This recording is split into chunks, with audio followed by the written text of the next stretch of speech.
Eileen, is this on? Yes. Okay. All right, ladies and gentlemen, sorry for the crowd is still waiting out there or coming from somewhere, but you guys have to remember this is Miami time.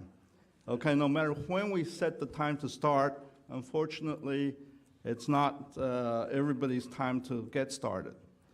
But while we're going to get started, because we do have a full program, I'd like to again invite, thank you for coming.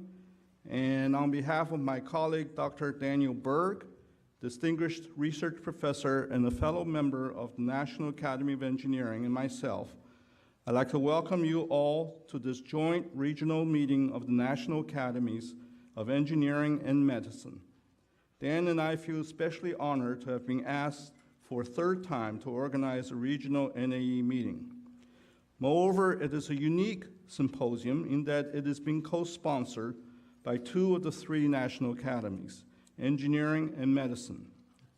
We have entitled the symposium A Critical Partnership in Technobiology. By technobiology, we mean the application of engineering or technology to biology or medicine. As you are all aware, the U.S. healthcare system needs to become more efficient and more effective, that is, more productive. Just as engineering has made the manufacturing of goods and the delivery of services more productive, it must now focus its talents on healthcare. Indeed, the time is ripe for more technobiology breakthroughs, and I am proud to say that the University of Miami is a leader in this effort, as reflected by the symposium. In fact, here at the College of Engineering and the Miller School of Medicine are successfully collaborating on a range of efforts in technobiology, some of which are addressed in this symposium.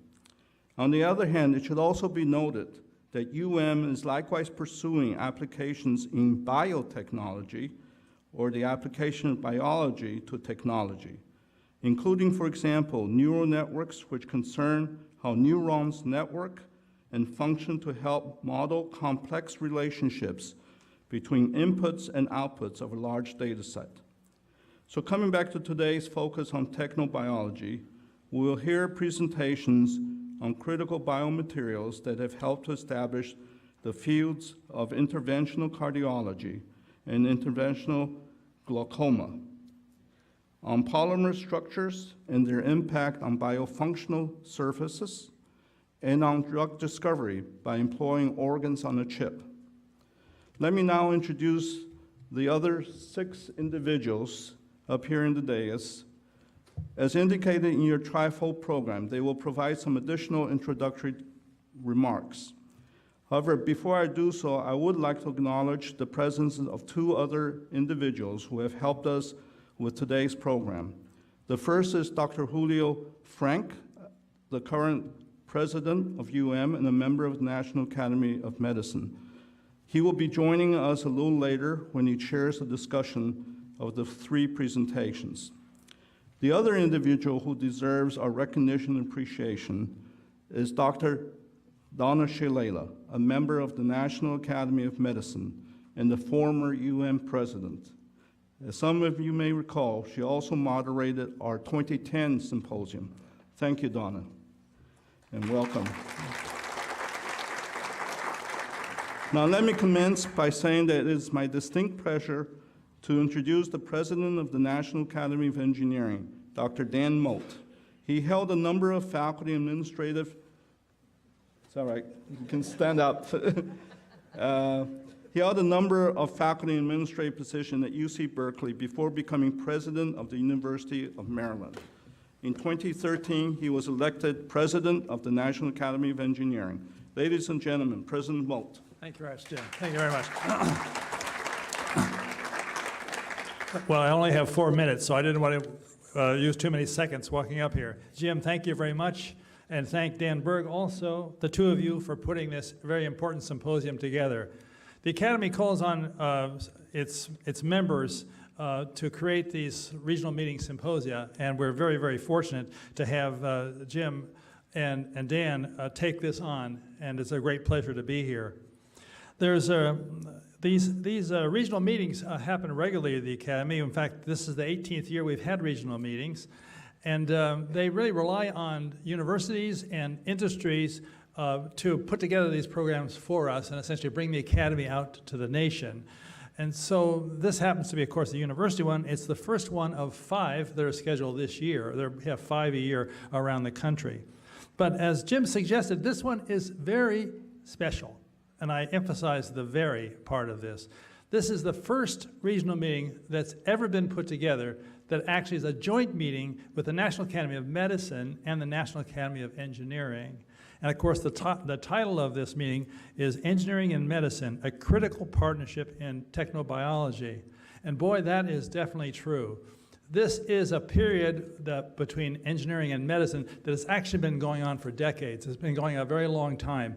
But suddenly it's turned a corner at this point where now engineering and medicine realize that their futures independently depend on their partnership together, as a matter of fact.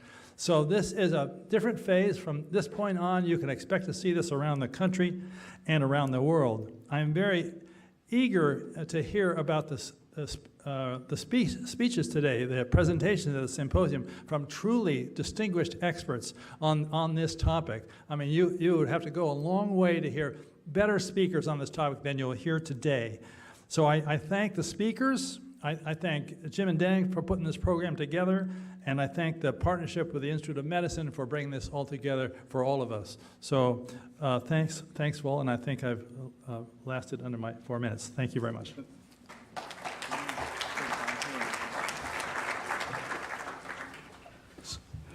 Sorry to have you walk around a little dangerous corner here, but we really don't have too much room up here.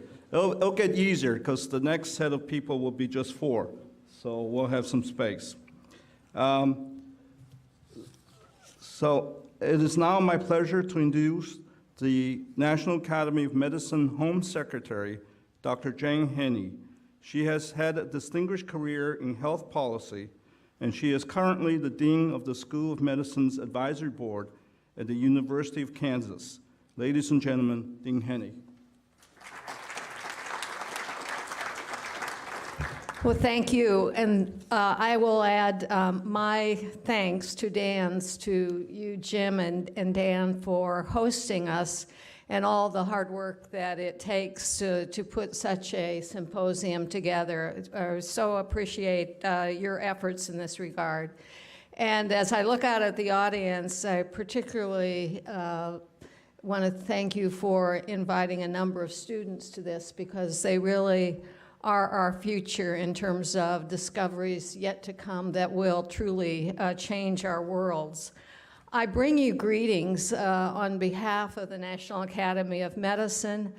Victor Zhao, our president, is winging his way to Singapore, so couldn't be with you today. So I am his poor substitute, but nevertheless, my greetings are sincere. I bring you welcome from him. I will also bring another message from another person that I worked for many years, and that is your former president, Donna Shalala, who informed me at noon that she's giving an exam in this room at 5 o'clock. And so you are all to vanish by 4:45, lest you be run over by all of these eager students who cannot wait to tell her how smart they are. So there you have a welcome and an end. But I would also echo Dan's words in terms of the excitement of what's already been accomplished between the partnership of health and engineering. We know that many medical devices currently at our disposal,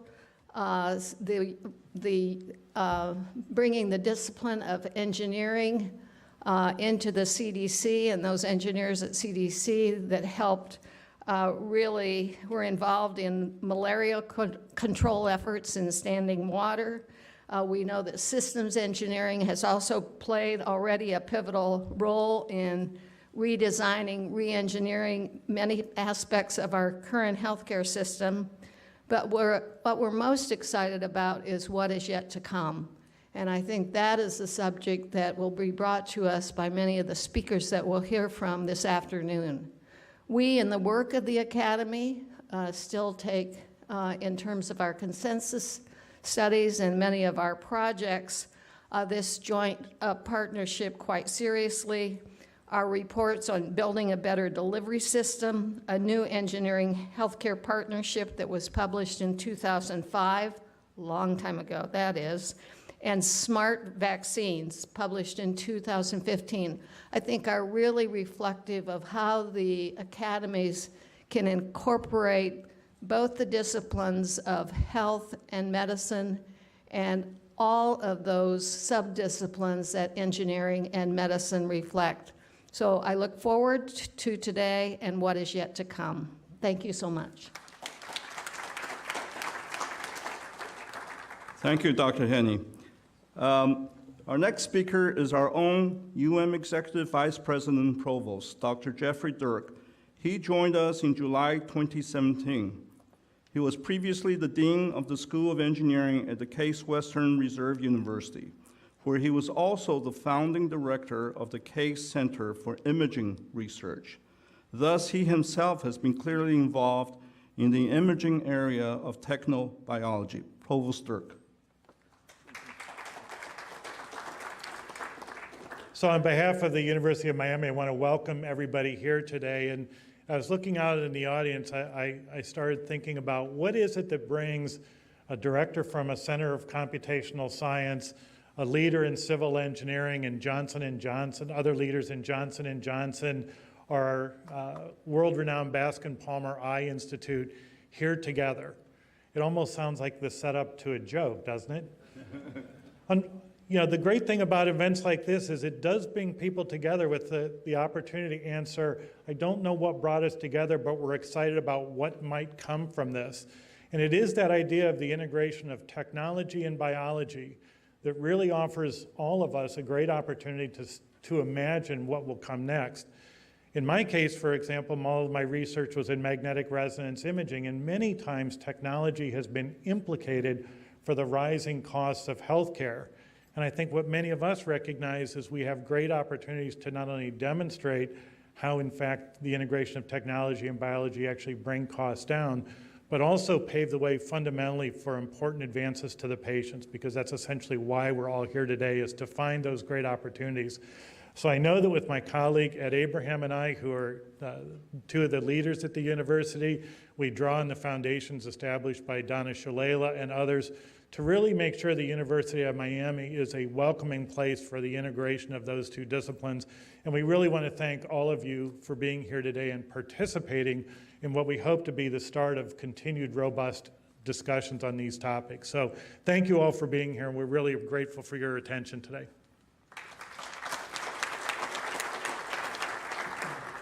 Thank you, Provost. Another Executive Vice President in Health Affairs is Dr. Edward Abraham. He is also the CEO of UHealth. Previously, he was Dean of the Wake Forest School of Medicine. Dr. Abraham is an internationally renowned pulmonary and critical care physician. Dr. Abraham.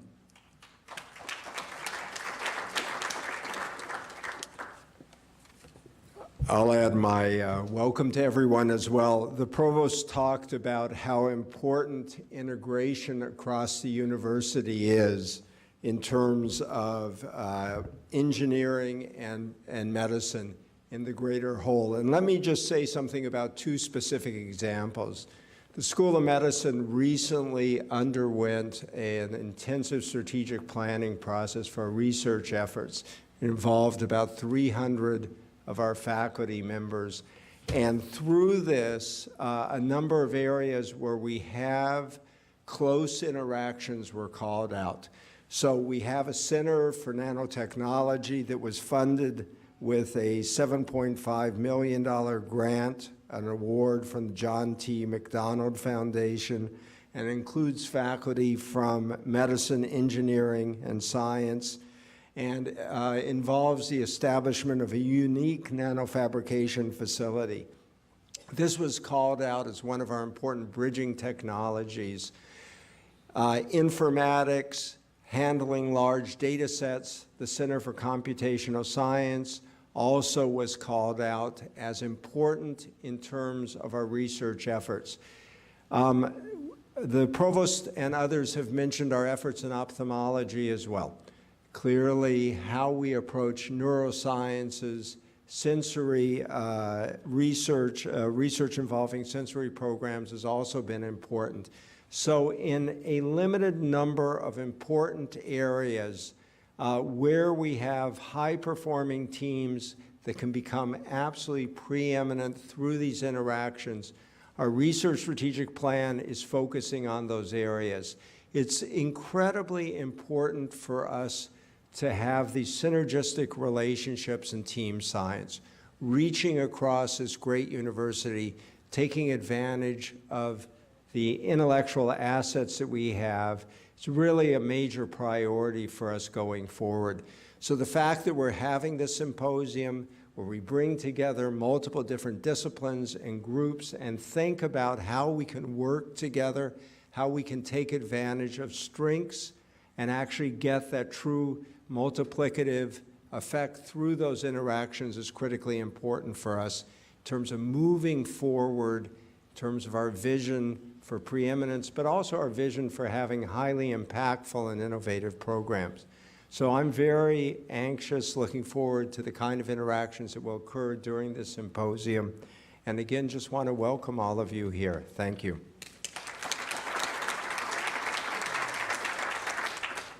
Thank you, Dean. I have to remind myself that we were planning all kinds of things of how to handle. There was supposed to be 350 people here for this symposium by Eventbrite. I mean, you registered. And, lo and behold, I don't think we've filled this auditorium, which is only 300. So 50 are still out there, but I think there's more than 50 to come. So sorry about we thinking that we're going to need more space and more this and that, but we really are happy, though, that you are here. And the next person I'd like to introduce is Dr. Jean-Pierre Bardet, the Dean of the College of Engineering. He was previously on the Civil Engineering faculty at the University of Southern California before becoming Dean of the University of Texas in Arlington. Dean Bardet.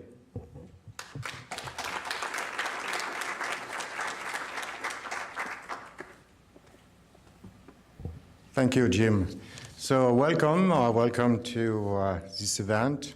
And on behalf of the College of Engineering, it's really a pleasure to host you here. I want to thank the member of the National Academy of Engineering and Medicine for leading the conversation. In particular, I would like to thank Jim Tien, and Dan Abrams, who really have masterminded this event. I want to thank also the guest speakers, and you'll find out them to be extremely rich in the message they're going to deliver. Matt Tyrell from the University of Chicago, Len Pinchak, alumni, and also one of our professors in the biomedical engineering department, and Ashutosh Agarwal, an assistant professor in the same department, the biomedical engineering. Now, two adjectives came to my mind when we organized this meeting, and it was really the adjectives were timely and convergent. Now, timely because this event takes place at UM at the time when UM is investing in science and engineering. You heard certainly about the STEM at UM. A new building is under construction, a building, the Frost Building for Science and Engineering. To the groundbreaking, I think, ceremony is supposed to be on May 3rd. Then there is also the Frost Institute for Chemistry and Molecular Science, which is contemplated. And we are actually presently looking for a director of this institute. And so we have Matt here, Matt Tyrell, who is actually the director of the Institute for Molecular Engineering at the University of Chicago. So imagine the kind of things we can learn from Matt to guide us into this new endeavor with our Frost Institute for Chemistry and Molecular Science. Now, the second adjective is convergent.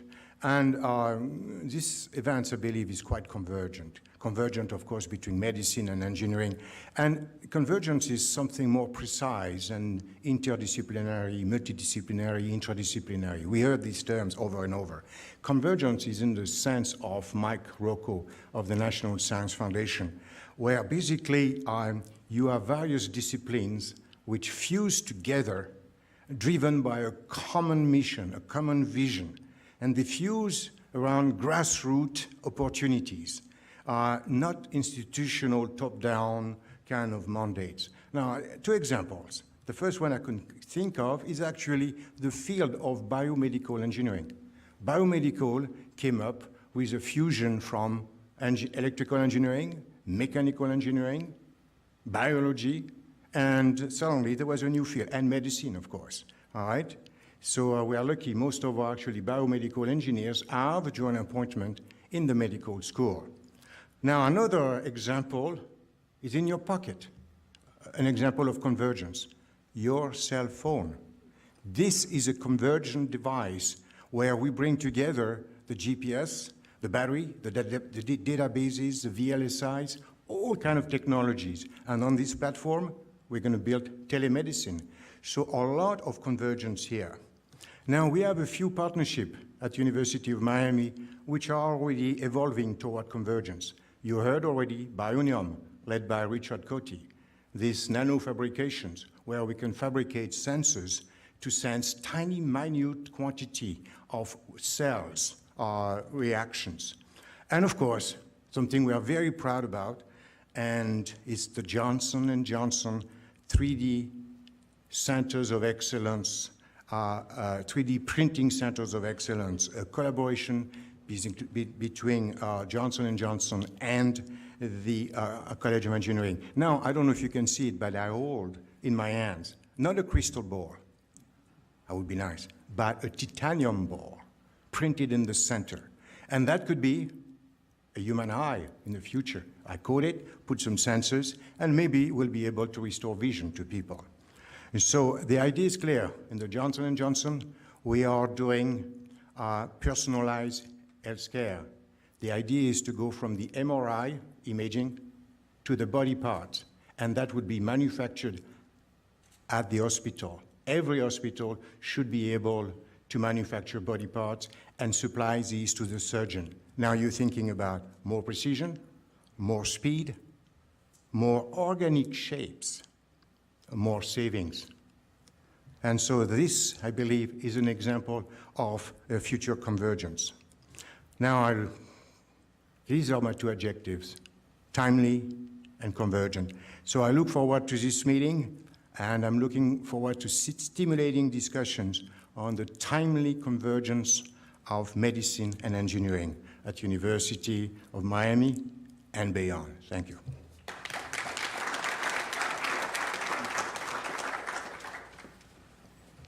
Thank you, JP.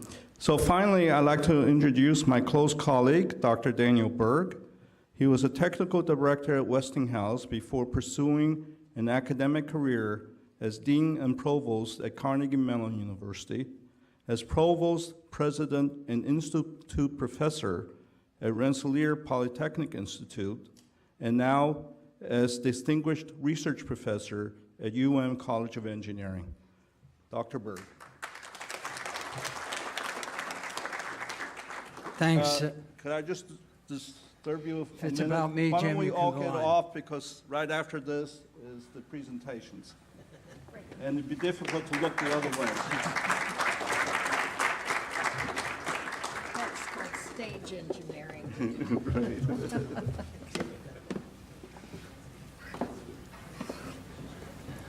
Thanks, Dr. Tien. Good afternoon, ladies and gentlemen. Buenas tardes.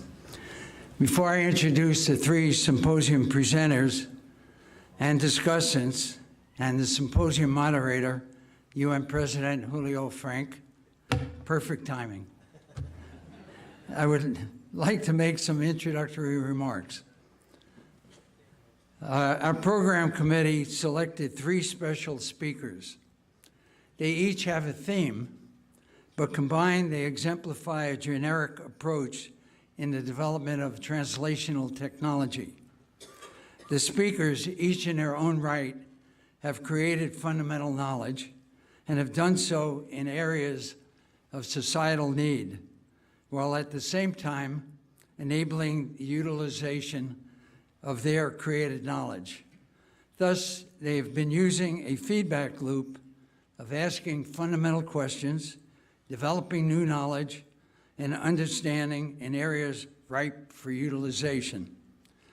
This process of creating this fundamental knowledge in areas of need and utilization is referred to often as the Pasteur quadrant, after Louis Pasteur, eminently successful at solving major problems in technobiology. The Pasteur approach, in particular, is pertinent to what we're trying to achieve here at the university as we engage in a range of efforts in science, applied science, and engineering.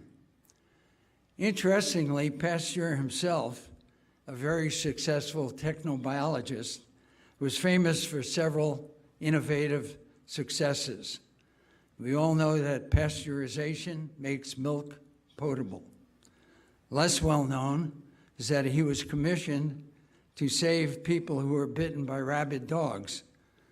In doing so, he succeeded to develop an appropriate vaccine and validated the principles of vaccination. But I think the most creative discovery of intellectual importance was when he was commissioned to help the wine producers in France. He did so by discovering principles of microbial fermentation. But more importantly, he employed the best technology at the time, a pair of tweezers. He meticulously divided crystals that had precipitated in wine, crystals of potassium tartrate that had precipitated in the wine.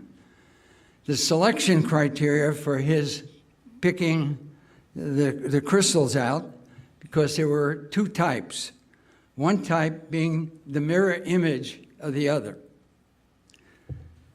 Lo and behold, the crystals that he got in the 2 piles, the mirror images of each other, behaved differently while in solution. One pile rotated light to the left, the other pile rotated light to the right, levo, dextro. When mixed in solution and put together, the rotations were balanced out. Miraculous stuff, that the same chemical entity, chemical composition, had different physical properties. His optical observation led to basic understanding of the different structural impact of molecules of the same chemical makeup. Asymmetry is a fundamental characteristic of life. It underscores the efficacy of creating knowledge and understanding in needs of societal need, and then evolving the ability to solve the problem. Pasteur also illustrated the power of the systems engineering approach, but that's another story. In sum, the Pasteur quadrant of developing fundamental knowledge in areas of societal need and utilization of that knowledge is very much embedded in the underlying theme of the 3 symposium speakers. I'll begin the symposium proceedings by introducing the individual speakers in order of their talks. The first presenter is Dr. Leonard Pinchuk. He is entrepreneur extraordinaire. Bonjour. He's CEO of Innovia. You can start coming up, Len. And he's Distinguished Research Professor of Biomedical Engineering. His focus concerns key biomaterials that have helped establish the fields of interventional cardiology and interventional glaucoma. Please welcome Dr. Pinchuk.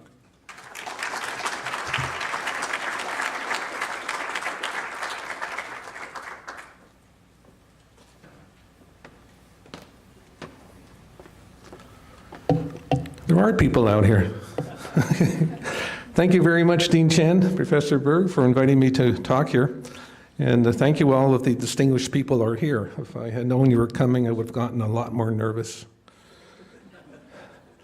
Now, the slides I have here are not really for you, they're for me, so I know what I'm talking about, but I don't have a monitor, so I'm gonna angle myself. Okay, so if this works, which it doesn't, there you go. Okay, I'm gonna pop in and out of entrepreneurship, and in and out of engineering, in and out of chemistry. They're all very important in getting these things done. And the most common question, we're gonna start with entrepreneurship, is that people ask me is, when do you start your company? And I remember this Bob Dylan lyric, when you've got nothing to lose. So if you don't have kids, and if your kids are really young, you can do that, or if they're really old. I formed my first company when my kids were really young, and my partner formed his when his kids graduated from college. Best when you can survive a year without salary, best to pair up with a sophisticated CEO and board of directors. I'll talk a little bit about that more. Do you leave college to start your own company? Startup successes are low probability, best to finish your degree. Whatever you do, don't burn bridges behind you, because you're gonna need the references. You need them to raise money. And also, there's a good chance you have to go back to your previous job. And the main cause of small company failure is isolation. You think you know what you're doing, but you don't. You need to surround yourself with people in the know. So with that in mind, and the importance of resourcefulness, I just want to mention that's me, and you know, John Martin in the audience there, if you want to wave, John. He's one of these people you want to surround yourself with. John is the type of person you can, first, if he doesn't talk you out of your idea, he'll have a prototype made within 24 hours. Resourcefulness. One day when my wife wasn't present, I converted our shower into a fume hood because we had to work with chemicals, and we just couldn't do it on an open bench. And we ran that way for a while. So we started off, I was a co-founder of Corvita Corporation, and our goal was to develop coronary bypass grafts to bypass obstructions in the heart. And we used what's called a polyether urethane because the FDA had cleared that for use as insulators on pacemaker leads. And what we did, this doesn't always change. Come on. Okay, try it again. So what we did is we spun fibers, and this is a spinneret on a rotating, that's spinning fibers onto a rotating mandrel. So these are 30 fibers coming down, and the spinneret's going back and forth hundreds of times, and we build up a meshwork on here. So one of the things us engineers have to do is not only design the processes, but we have to build the machinery to do it. And this is actually a lot of fun, and this is where you try and find more John Martins to help you with that. And if you take the mesh off the mandrel, it looks like this. And if you look at a scanning electron micrograph of it, this diagonal here is a human hair. So these fibers are about 20 microns, and they're oscillating each heartbeat. They're expanding and contracting. And we thought it would be a great product for a standalone company because we're going to eliminate the use of saphenous vein for coronary bypass. So we implanted a bunch of them. We left, we were working at Cordis at the time. We left to form Corvita.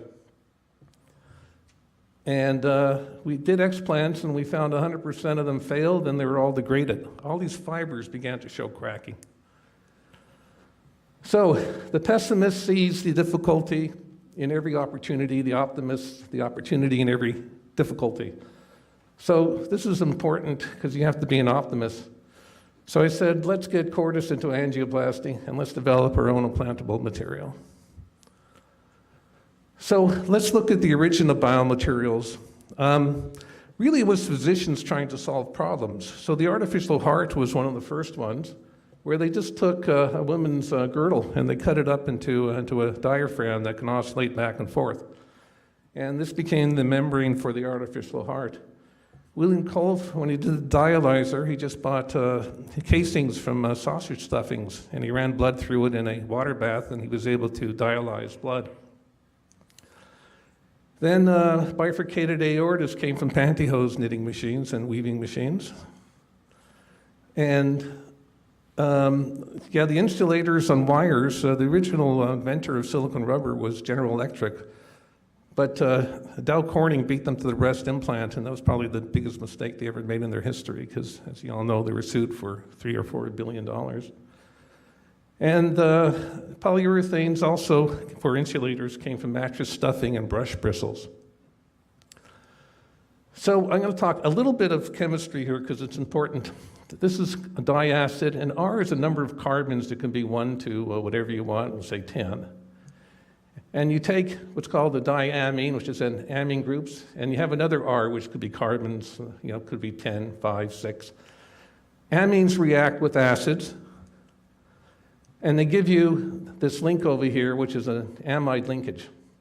Now, the acid can react with this amine, and this amine can react with this acid. So this is one unit, and it's a unit in Latin is a mer. If it reacts again, it's a dimer. If it reacts a third time, it's a trimer.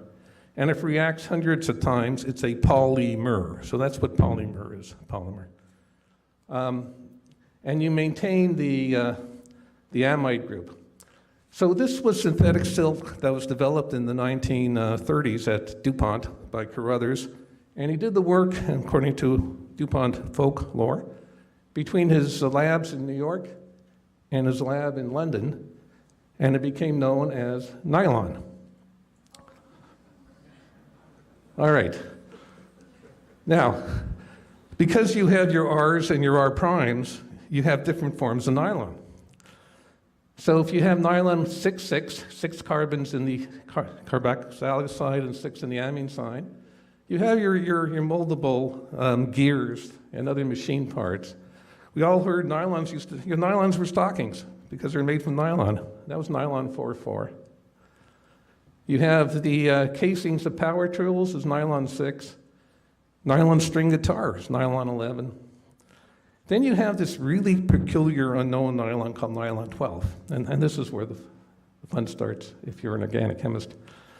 So nylon 12 has 12 carbons in a ring, and you have your amide group up there. But those of you who've taken organic chemistry, you know that loops really don't exist in nature. If you remember from cyclohexane, you have your boat form and your chair form. So you're not going to see a 12-member loop, but you're going to see a twisted molecule that looks like this. So the dark lines are coming out of the page. So let's take this twisted molecule, and if this clicker works. And in the presence of heat, you can open up the ring. So let's put two of them together, and here you have your amine reacting with your acid. And you form a polymer of nylon 12. So what makes this interesting is that if you take this twisted ring, and we're going to make a tube out of it. Well, first, if you stretch it, you see it elongates, and it doesn't come back. So you take an extruded tube called a parison, and you pull it. These are the rings that are opening now. And it's stable like that. It's not like a rubber band. It's not going to pop back. So you've axially oriented. To biaxially oriented, in other words, to orient in the other direction, what we do is we can put in a fluid. It could be water, it could be air, normally done in a heated mold so you can maintain the shape. I couldn't grow it bigger than this, it would have popped because it's not in a mold. But this is the principle. And then you can deflate it, and what we did is we stretched it and blew it twice. It was called double stretch blow molding nylon 12. So this became one of the first materials for an angioplasty balloon. And for those of you who don't know angioplasty, it's Any tube that enters the body is called a catheter if it's not a needle. And then you take a balloon, you blow it up, and although it looks like it's the footprint in the snow, and if there's any students here who don't know what snow is, come see me after. And that's what it's supposed to do. But what makes this interesting is the thickness of these membranes are 10 microns. And then if you think of it in reference to saran wrap is about 12 to 14 microns. So it's thinner than saran wrap, but it can hold 300 psi of pressure. While we're at it, saran wrap was named after the daughter of the inventor. The daughter's name was Sarah Ann, and that became saran wrap. That's where that came from. So the eureka moment was basically, we went to Cordis, and they were trying to make balloons of a material called polyester terephthalate. We were able to put our balloon through the lumen of theirs and blow it up larger. And they said they have to own this. And again, we had to build the machinery to make these things, and we only build it to make, maybe tens to hundreds at a time, but eventually they have to make tens of thousands at a time. So a lot of engineering goes into this. And there's John again. And we had to make machines that made these things blowable up in the heart leaflets of all different sizes. So there were 19 issued US patents, and the lawyers extended it from 1987 to 2013. It was the first angio balloon catheter to be maneuvered to the back of the heart from an opening in the femoral artery or in the arm, in the radial artery. So it really, it became the #1 seller in every major country in the world, and the only balloon catheter currently used. Now the patent's expired, no one else, everyone uses nylon 12. There's no other materials used. So we guessed right back in 1987. And it's used for percutaneous luminal coronary angioplasty in the legs and stents, cutting balloons, drug-eluting stent, drug-coated balloon, kyphoplasty. They all rely on this nylon 12 technology. And according to Evacor, there's over 100 million procedures that are done now with over $100 billion in revenue. So it's really one of the largest life-saving devices that there is. And this provided the seed money and the credibility to continue Corvita. We're now able to get ourselves financed. All right, so what happened? It's not a commercial break. And I found this easier if you empty this bottle. If you take this bottle, well, what happened is DuPont sued us. He said, your balloon catheters are infringing the soda bottle patents. And if you take a soda bottle and you step in it, you get what's called winging, where the legs are crystalline. And this is one of the things that we fought with them, that the whole key to making an angioplasty catheter work is really the legs. So here we have, I don't know if you can see it well, but the balloon's inflating. And these are the legs. And you can go up again to 300 psi. You can step on these things. In fact, you can drive over them with a car. They're really, really tough. But importantly, when you deflate it, you can pull it back into the guiding catheter that you used to bring it there. Also, when stents became available, you can inflate a stent. Then you can deflate it and pull it out without dragging the stent with you. And this is one of the reasons why they became important. We then went on and developed one of the first coronary stents. And we sold that to Cordis, but Johnson & Johnson bought them, and they shelved it in favor of the Palmas shot stent, which was shelved in favor of the Fischel stent, which President Moat knows about. But it later showed up now as the stents used by Medtronic in the Endeavor and the Resolute. So there's still, these stents are one of the most commonly used stents now. Okay, so we'll check that one off. So let's develop our own implantable biomaterial. So at first we fixed the polyurethanes. We got rid of the ether group, which was the labile area, replaced it with a carbonate group. This became Bionate, which is one of the largest products sold by a company called DSM, a Dutch consortium who provides polymers to the industry. And it looked pretty good. But the problem is, We learned at that time if we're going to go after a coronary graft, you need about 5 years worth of data before the FDA will allow it, or the surgeons will put it in, because if it fails, it's catastrophic. So before Match.com started, we developed our own, and we introduced a stent to a graft. So this is a stent.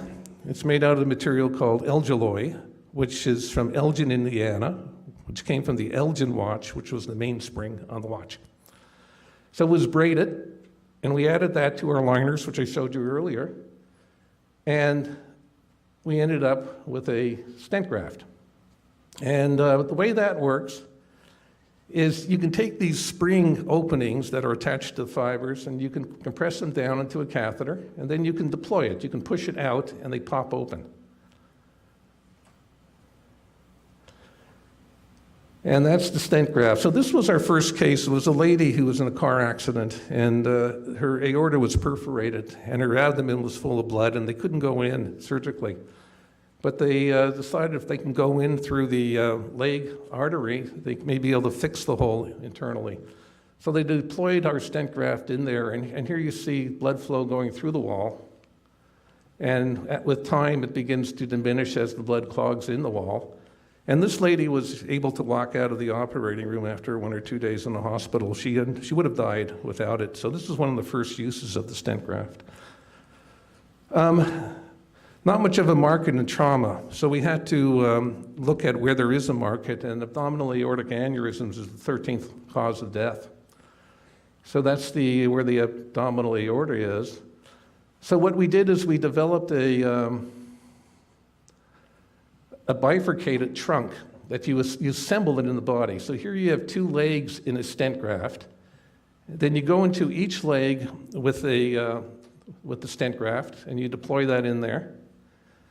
And you do the same in the second leg.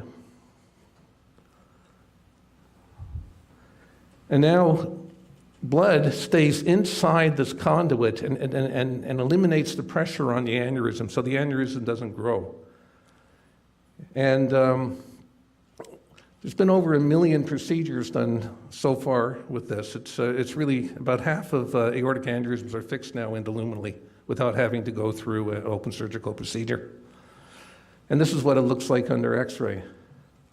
And since we did ours, which is in here, there's been a myriad of different competitors that came out. And this is common in medical device. So we were successful. We went public on the NASDAQ in 1994. We were acquired by Pfizer Schneider in 1996 for $85 million. That's a major lifestyle change for us. Boston Scientific acquired Pfizer Schneider in 1998.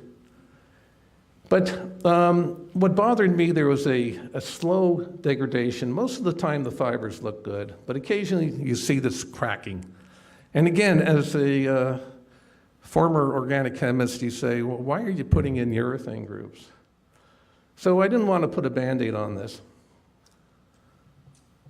So we need a new biomaterial that won't degrade. And furthermore, what's happening is when your material flexes, these granulocytes or macrophages lay down on the material. That's what they like to do, and they spread out. And then they secrete superoxide hydrogen ion. The pH will go down to 1. Small molecules come off that nobody wants to talk about. But the material begins to embrittle. Remember that term, embrittle? Crack and degrade. And this is the picture I showed you early on. This is what was happening with the polyurethane. Oh, shoot. Okay, so I left out the fact that it attracts all these granulocytes, and you see polymorphic nucleoleucocytes and giant cells and phagocytosis. So the hypothesis was the surface tension characteristics of a polymer dictate the acute foreign body reaction. So what happens in the first few hours is a function of the surface tension. The long-term foreign body reaction is a function of the inertness and cleanliness of the polymer. So when we hypothesized that if you could make a polymer that's ultra-pure, totally inert, and matches the compliance, in other words, the flexibility of tissue, it may not elicit a foreign body reaction. So this is what we set out to do. And the strategy was simple for an organic chemist. You had to eliminate every bond that's cleavable. So we had to get rid of ethers, esters, amides, urethanes, ureas, carbonates, and I'll talk about these carbon-carbon bonds. But these are all the major bonds used in just about every polymer that we know of. So let's look at a simple polymer. The most simplest is polyethylene. It's just linear carbon, and I've left out the hydrogens. And for nomenclature reasons, carbon connected to one is called the primary. Carbon connected to two carbons is called the secondary. So you bring out your macrophages, they secrete their superoxide hydrogen ion, and you can form these free radicals on the backbone. This is an oxidation reaction, and with time they begin to conjugate. In other words, you get double bonds on every second carbon. That's its lowest energy form. So if you think of a carbon-carbon bond as two pieces of wood, two planks, you can rotate the planks if you had one nail through it, which is like one bond. Put two nails through it, they can't rotate. So this manifests as embrittlement. So polyethylene will embrittle with time, and many people have written about that because polyethylene used to be used as liners on acetabular joints. If you go to the more complicated, but still simple polymer called polypropylene, you now have your secondary carbons and your tertiary carbons. Bring out your macrophages. Still get a free radical in the backbone, and you can still conjugate and form the double bonds. So polypropylene will embrittle. And again, lots of people have written about that. All right, so let's go now to polyisobutylene, where you have the quaternary carbon. Here you have 4 carbons around a carbon. Bring out your macrophages. Maybe you can get a free radical to form on the backbone, but chances are it's going to be blocked by the methyl groups over here. But this reaction will never progress to conjugation, to double bonds. The reason is carbon cannot have 5 bonds. It can only have 4. So the reaction stops here. So polyisobutylene is a very, very stable material. And this is one of the, oh yeah, and if you don't oxidize all of these species of granulocytes, they tend to disappear. Okay, so we have a lab in West Kendall. And what we do is we drop the temperature to -80. We make our own molecules here, and we grow it by condensing in isobutylene gas.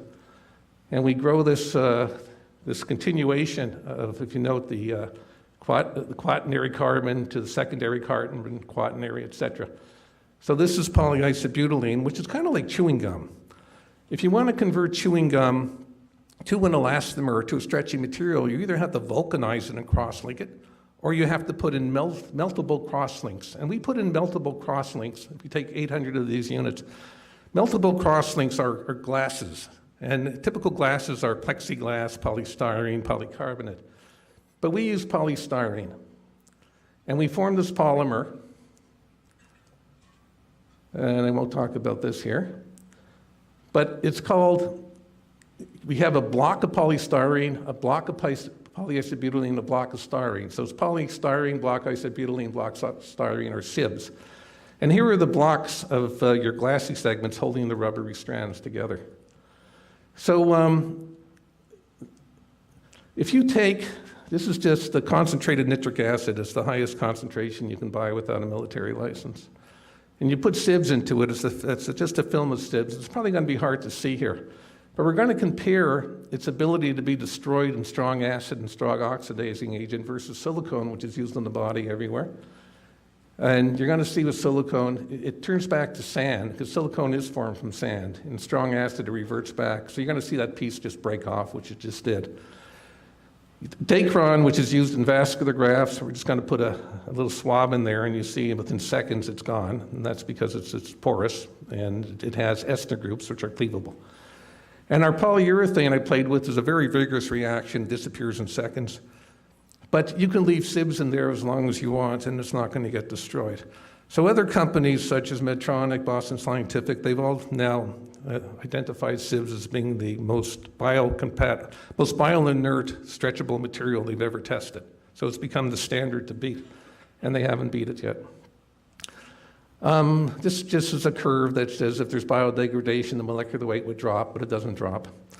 And we looked at histology for many years. We didn't see any of those granulocytes I talked about earlier. All right, so let's get back to angioplasty. You have a 40% failure rate with balloons blowing up in here. If you put a stent in and you deploy the stent, you drop it to 33%. It's still not a good number. There's a lot of failures. So the question is, what's going on? So if we go back to our little model over here, when you inflate your balloon, what you're doing is traumatizing the cells in the wall. Now, you don't have to be a cardiovascular pathologist to see that these cells are traumatized. You see, they're all unhappy. And what they do when they're unhappy is they multiply. And they form this fibrous web, which becomes a blood clot. And this is the restenosis that occurs, and blood stops flowing. So if you take your bear stent, now actually a lot of people began to realize that it was the proliferation of smooth muscle cells that was causing restenosis, but it was Robert Fischel, again, who did he was the first one to come up with the product. And what he did is he said, let's make the stent radioactive so the cells can't divide. And this is kind of what he did. Now, there was a problem with that. You see, if you're going to work with a radioactive material, the interventional cardiologist who controls the patient has to bring in a radiation oncologist, and he has to split his fee. So us people in industry knew that if we can kick out the radiation oncologist, we'd have a very happy interventional cardiologist. So the race was on who can put a radiomimic drug. And that's a drug that mimics radiation. And your layman term for radiomimic drug is a chemo drug. So there were 3 popular chemo drugs, paclitaxel, rapamycin, and mitomycin C, which we use in ophthalmology. So the race was on who can put it on. And so Boston Scientific, who needed a polymer to release an antiproliferative drug, this is the drug I'm talking about, and the properties had to be, it must conform to the stent and open with it, it must solubilize and release the drug, and it must remain patent when the drug is depleted. A better way of looking at it, and you can try this when you get home tonight, is take your chain off your bicycle and get a nice clean white shirt and put the chain on it. Okay, then take the chain off, and you'll see there's a black mark. So now you've transferred the grease from the chain to the shirt. Now, you can do this underwater. It's still going to transfer because the grease is not soluble in water. So we had to find a drug that was not soluble in water, a carrier that was not soluble in water, and it had to transfer to tissue and have similar properties to tissue so it will transfer. So I was called into, the drug we're using is paclitaxel, but just for time reasons, I'm not going to go through this. But this is the molecule that they used, and all they were missing was a polymer. Now, they called me in, and if you look at the bare stent, these are struts from a stent, it's coronary artery, and here, this is good. There's blood flowing through here. They called me in because they were testing my polycarbonate urethane, which I showed you earlier, and they found that it occluded 100% of the time. And they tested 20 or so other polymers, and they all occluded. And, well, they blamed it on me, and they said, well, why is your polymer contaminated and causing this problem? And I said, no, it's not contaminated. The more contaminated, the better it works, actually, because it blocks the surface of the urethane. But if you want something that's going to work, you got to try this new SIBS polymer. And I showed them that you're going to see polymorphonucleoleucocytes, so if you blow it up, very easy to identify. There they are. And that was the issue.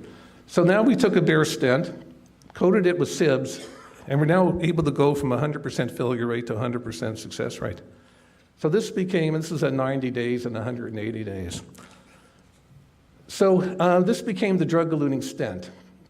And what we do is we take SIBS, dissolve it in a solvent, and we take the drug in the same solvent, you spray it onto a stent, and now the drug goes into the wall of the stent, and it just keeps the cells from proliferating.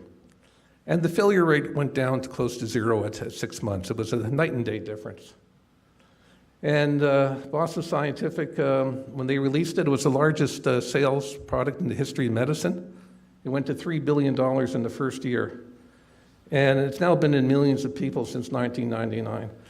But important to me, by the way, the catheters used to deploy these stents, both Cordis had one now and Boston Scientific, they're all nylon 12 catheters. So it was kind of like neat to watch this.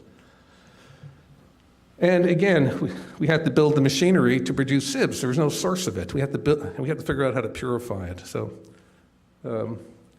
this was part of our job as engineers. So Boston Scientific offered to finance whatever I did as long as I did not compete with them.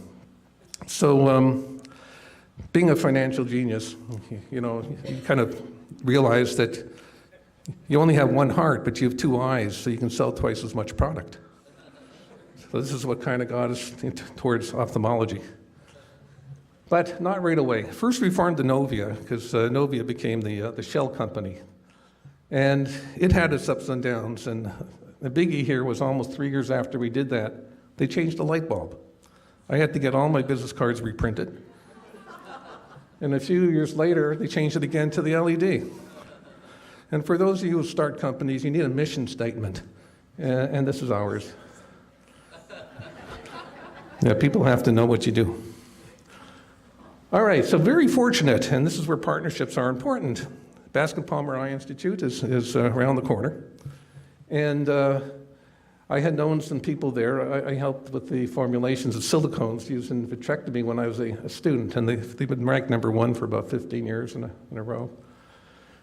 And what they did is they implanted silicone rubber over here, and then sibs over here, and they noticed with silicone rubber, which is a standard material in the industry, you got a lot of blood vessels that grew to the disc because it was nourishing the capsule around the disc.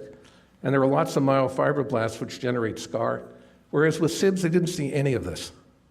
No neovascularization, no myofibroblasts. So we knew we were onto something, we just didn't know what. So I met with Jean-Marie Perel from Bascom Palmer and the late Francisco Fantes, and put our feet up on a desk and said, well, where can we use this?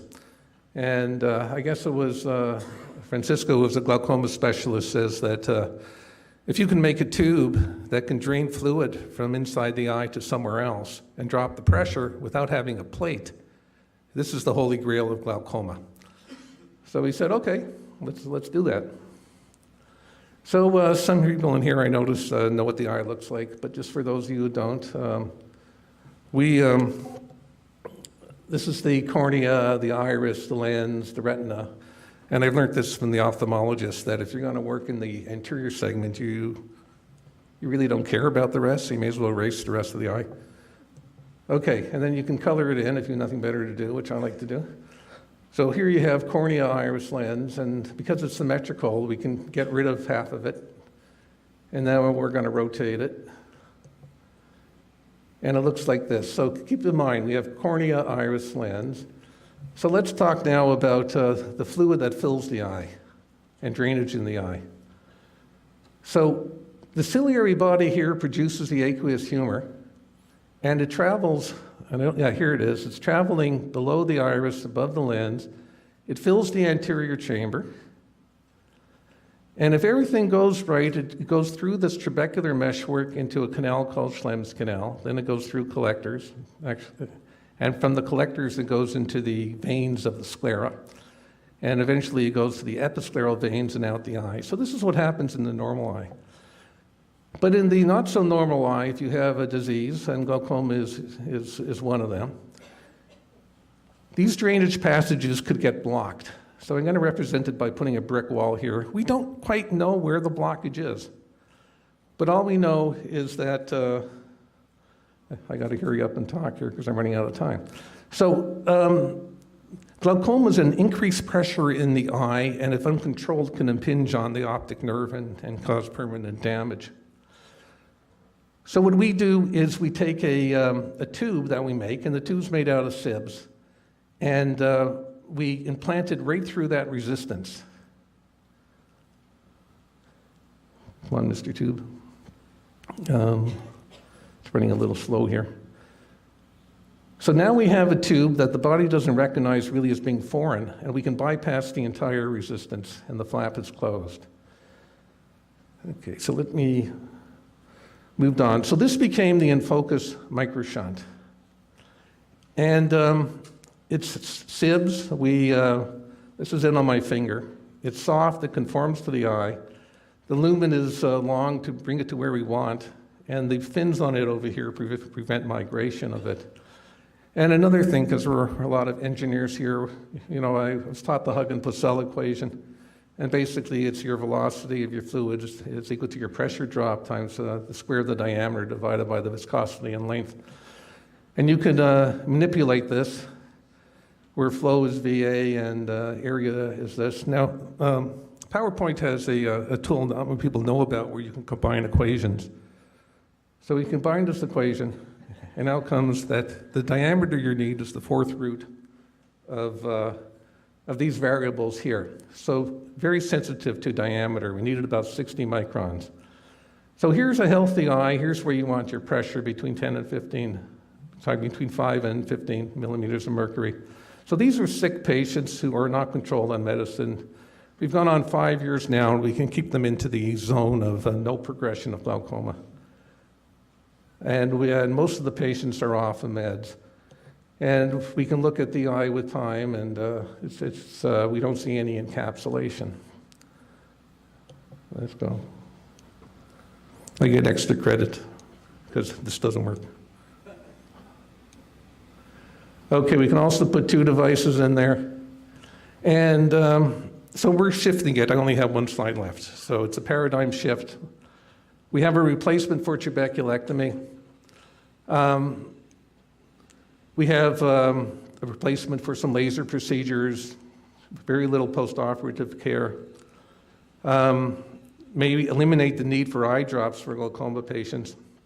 And we can reproduce it in many devices in the same eye. So we were successful. We just sold to a Japanese firm for $225 million. We had another lifestyle change down there. We have milestones that may reach 700. So we've had over 1,000 patients implanted. We're approved for sale in Europe. There's a worldwide demand. It's very exciting now providing all this. And you can read that. This is my shower in my room. We're running out of space. We have to expand. So pursue the product enabled by the biomaterial. Don't pursue the biomaterial. Select the product that serves the largest number of customers. Nylon 12 made angioplasty a reality, helped establish the fields of interventional cardiology, radiology, neurology, and oncology. Over 100 million patients treated, financial impact greater than 100 billion. Sibus biomaterial became the largest selling drug-eluting stent. We're changing the treatment paradigm for glaucoma. And what's interesting, and I'll end it on this, is just a small group of entrepreneurs in West Kendall here, 20 minutes west of here. We can compete very successfully with Silicon Valley, Irvine, Minnesota. I threw in Rochester for you, Dr. Berg. And Stephen Leacock, and then there's a lot of people who have to be thanked for this. Thank you.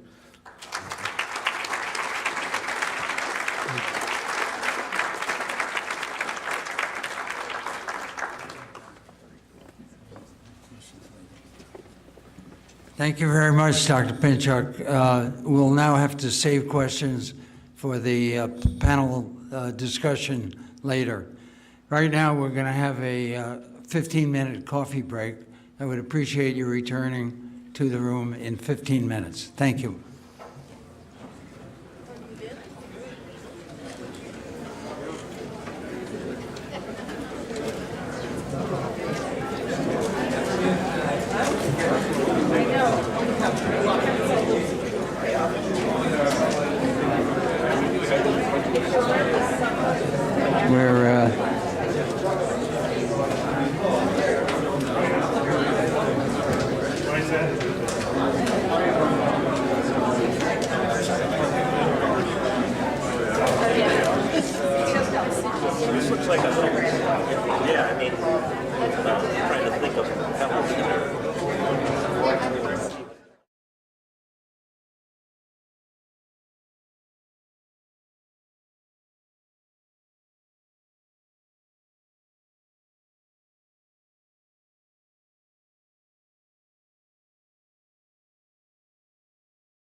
Our next speaker is Dr. Matthew Terrell, the director of the Pritzker Institute of Molecular Engineering at the University of Chicago.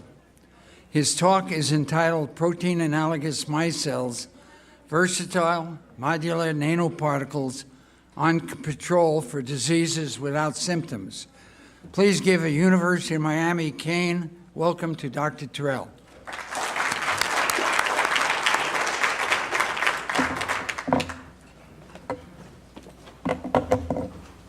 Thank you very much. I'm extremely happy to be here. I've never visited the University of Miami before. There are some contrasts between the University of Miami and the University of Chicago. One is that in 1939, after having won the first Heisman Trophy in college football, the University of Chicago dropped football entirely.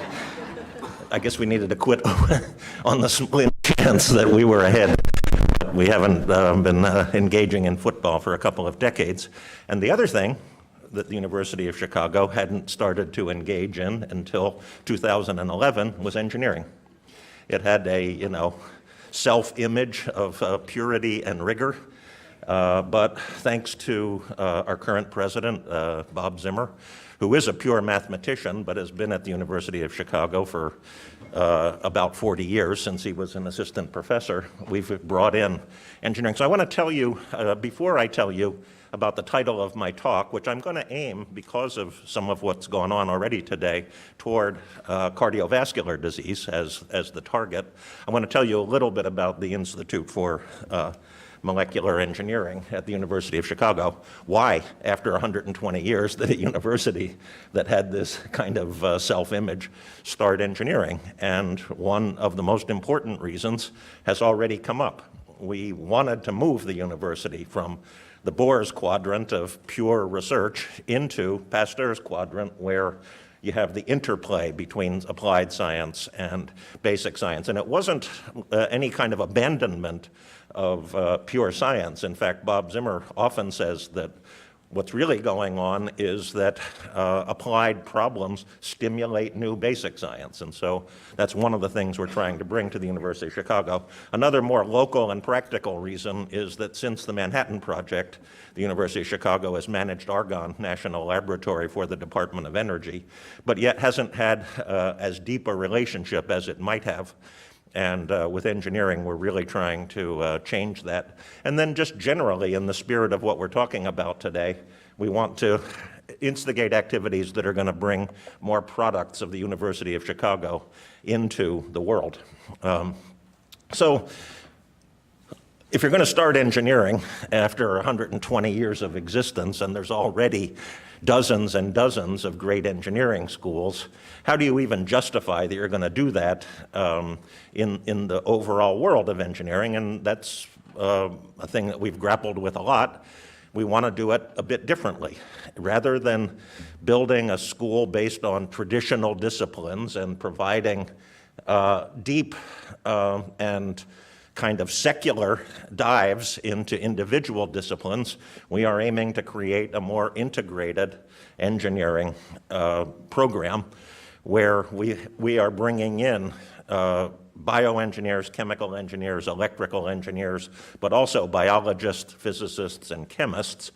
And our attitude is that the discipline is engineering. Very few really broad engineering problems are solved by people with one particular engineering discipline.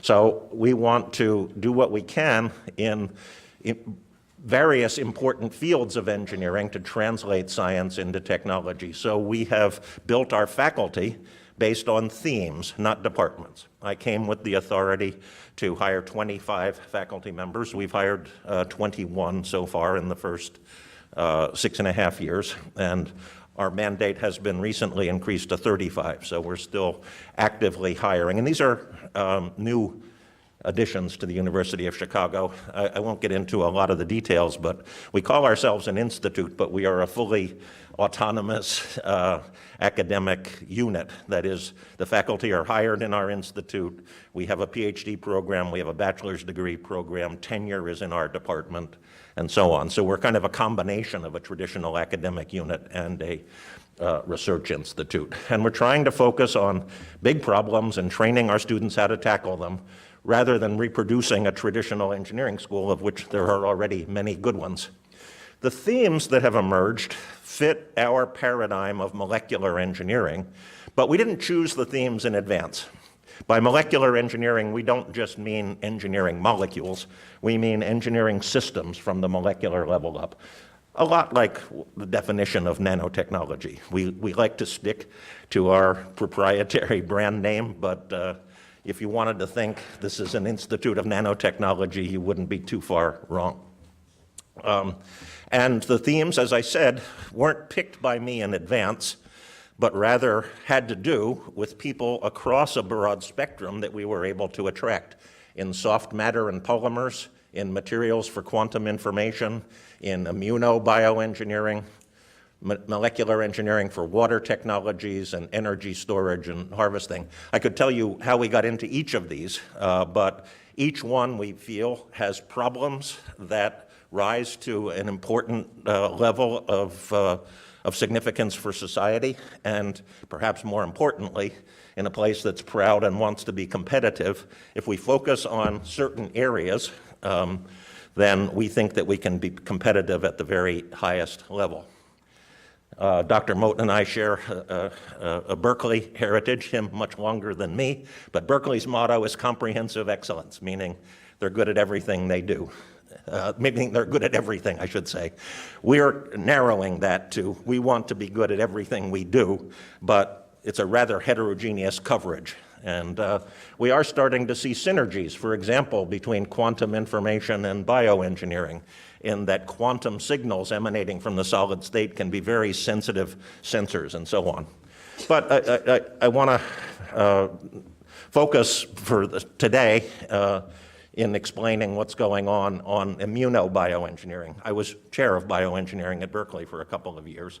Every good bioengineering department has programs in drug delivery and in tissue engineering and regenerative medicine with good reason. These are great problems, but they're covered.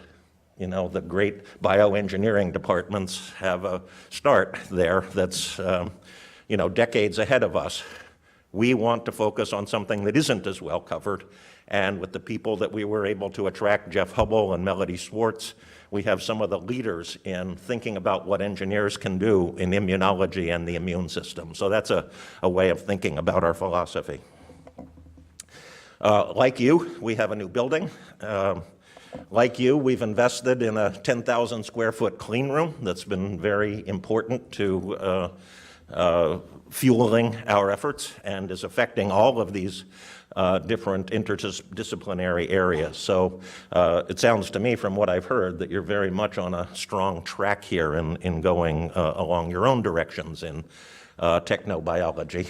And doesn't show up too well, but this is what our faculty looks like, literally. These are the 21 people that we've attracted from various places around the world to the University of Chicago. I've tried to cluster them around soft matter, immunoengineering, water resources, and so on. But just to give you an idea that there's real people there, and we're on our way to trying to create something hopefully special and powerful in the field of engineering, research, and education. Okay, I'm switching gears entirely now to what I do and what we started to do about 10 years ago in creating self-assembled nanoparticles for various kinds of bioengineering applications. And we've looked at nanoparticles for cancer. We've looked at nanoparticles for immune stimulation. We've looked at nanoparticles for intervening in protein-protein interactions.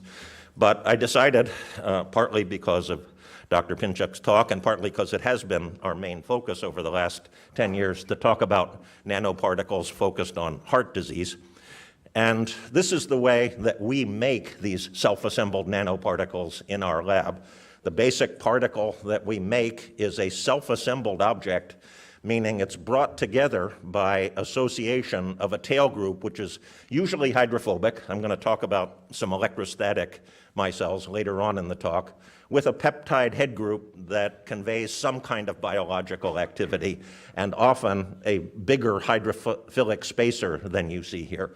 These are synthesized in our lab with a precise molecular structure, and to make things simple to think about, molecules such as this typically associate into very well-defined size structures. If they're spherical, like this, which is what I'm going to be aiming at today, they have about 100 molecules in them. But the beauty of self-assembly is they don't actually all have to be the same molecule. Molecules with a general structure such as this, if you have the same tail group and the same spacer, you can put different peptides into the same object. So you can make a self-assembled object that has different functionality in the peptide head groups. As you'll see, we're going to be talking about functionality for targeting, functionality for diagnostics and imaging, and functionality for therapy. So in other cases, in particular in immunomodulation, which I'm not going to talk about today, it's perfectly okay to have extended worm-like micelles because we inject those transdermally, not intravascularly, and the size of these things doesn't really matter too much. But focus your attention on this, but in any case that we do, having modularity and being able to put more than one peptide into the same self-assembled object is a big help. Oops. Why do we focus on heart disease? Well, in the United States, it's still the biggest cause of morbidity and mortality. About 500,000 people in the United States die of either heart disease or cancer. It's actually been coming down a lot more rapidly in heart disease than it has been in cancer, probably because there's maybe more of an awareness of the lifestyle elements involved in heart disease, but it's still a major killer. And worldwide, cardiovascular disease, especially if you combine ischemic heart disease with stroke, is so big that cancer doesn't even get into the top 10. So, you know, I'm not saying that people in nanomedicine shouldn't work on cancer, but I'm saying more of us should work on heart disease. That's really my only point. And this doesn't show up terribly well, but this is a review article from 2014 about nanomedicine approaches to cardiovascular disease. There's about 30 papers cited there. The one in yellow is one of our first papers from about 8 or 9 years ago. If you tried to make a list of nanomedicine applied to cancer, you know, the whole scroll would probably fill up this room. And, you know, that's, again, it's worthy. I'm not saying people shouldn't do that. I'm saying there's an opportunity here. We could talk sometime later, maybe in the discussion, about why there's so much disproportionate research on cancer. It probably has to do with psychological and other kinds of factors. This is what atherosclerosis looks like in a more detailed way. And you shouldn't think about this as a snapshot in time. You should think of these as slices in time as the disease evolves. And it starts with inflammation caused by lipids penetrating the blood vessel lining. And then the next thing that happens is that white blood cells, monocytes, are indicated that something's wrong by upregulation of receptors on the blood vessel lining. They penetrate the blood vessel lining, turn into macrophages with the aim of trying to transport the lipid out, but they don't always succeed. And over time, and this is a very slowly developing disease in most cases, you build up an atheroma that consists of dead cells and lipids. And as I said, this can take many years to develop, but in the late stage, you have something like this. And this is really where what I'm going to talk about diverges a bit from what Dr. Pinchuk talked about. There are sort of two end stages here. One is that the fibrous capsule covering the atheroma is robust. It's physically tough. And the atheroma can continue to grow until you get symptoms, and typically chest pain. And At that point, you can have an angioplasty or bypass surgery, and you're good for a couple of decades more. So actually, you know, that's the better outcome of what might happen. The more problematic outcome is when the plaque is what's called unstable or vulnerable, and without any symptoms, it ruptures, and then the blood clot occludes the coronary artery, and that can lead to a very severe heart attack or death or a stroke or some other kind of much more severe event. And that's what we're trying to have a nanoparticle that will tell us about. So, you know, I talked about the stages, the initial inflammation, the monocytes coming in, then a later stage, and then finally fibrous capsule rupture. About 7 or 8 years ago, we started looking at a micelle made in the way that I described, except the one big chemical difference is we have a 2,000 molecular weight polyethylene oxide spacer in between the peptide and the hydrophobic group that drives the self-assembly. That's to make sure we get spherical nanoparticles. These polyethylene oxides drive this thing into a spherical structure. And we put on here a short peptide that we discovered with a Santa Barbara colleague at the time, Erkki Rusladi, with in vivo phage display. He found this by putting phage into mice models of atherosclerosis, that this 5 amino acid, cysteine, arginine, glutamate, lysine, alanine, not all amino acids have a pronounceable sequence, but this one does, so we call it CRECA. And CRECA binds avidly to a specific sequence in fibrin blood clots.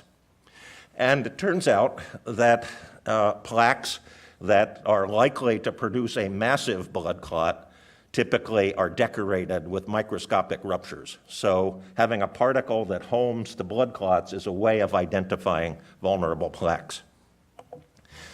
So it looks like this.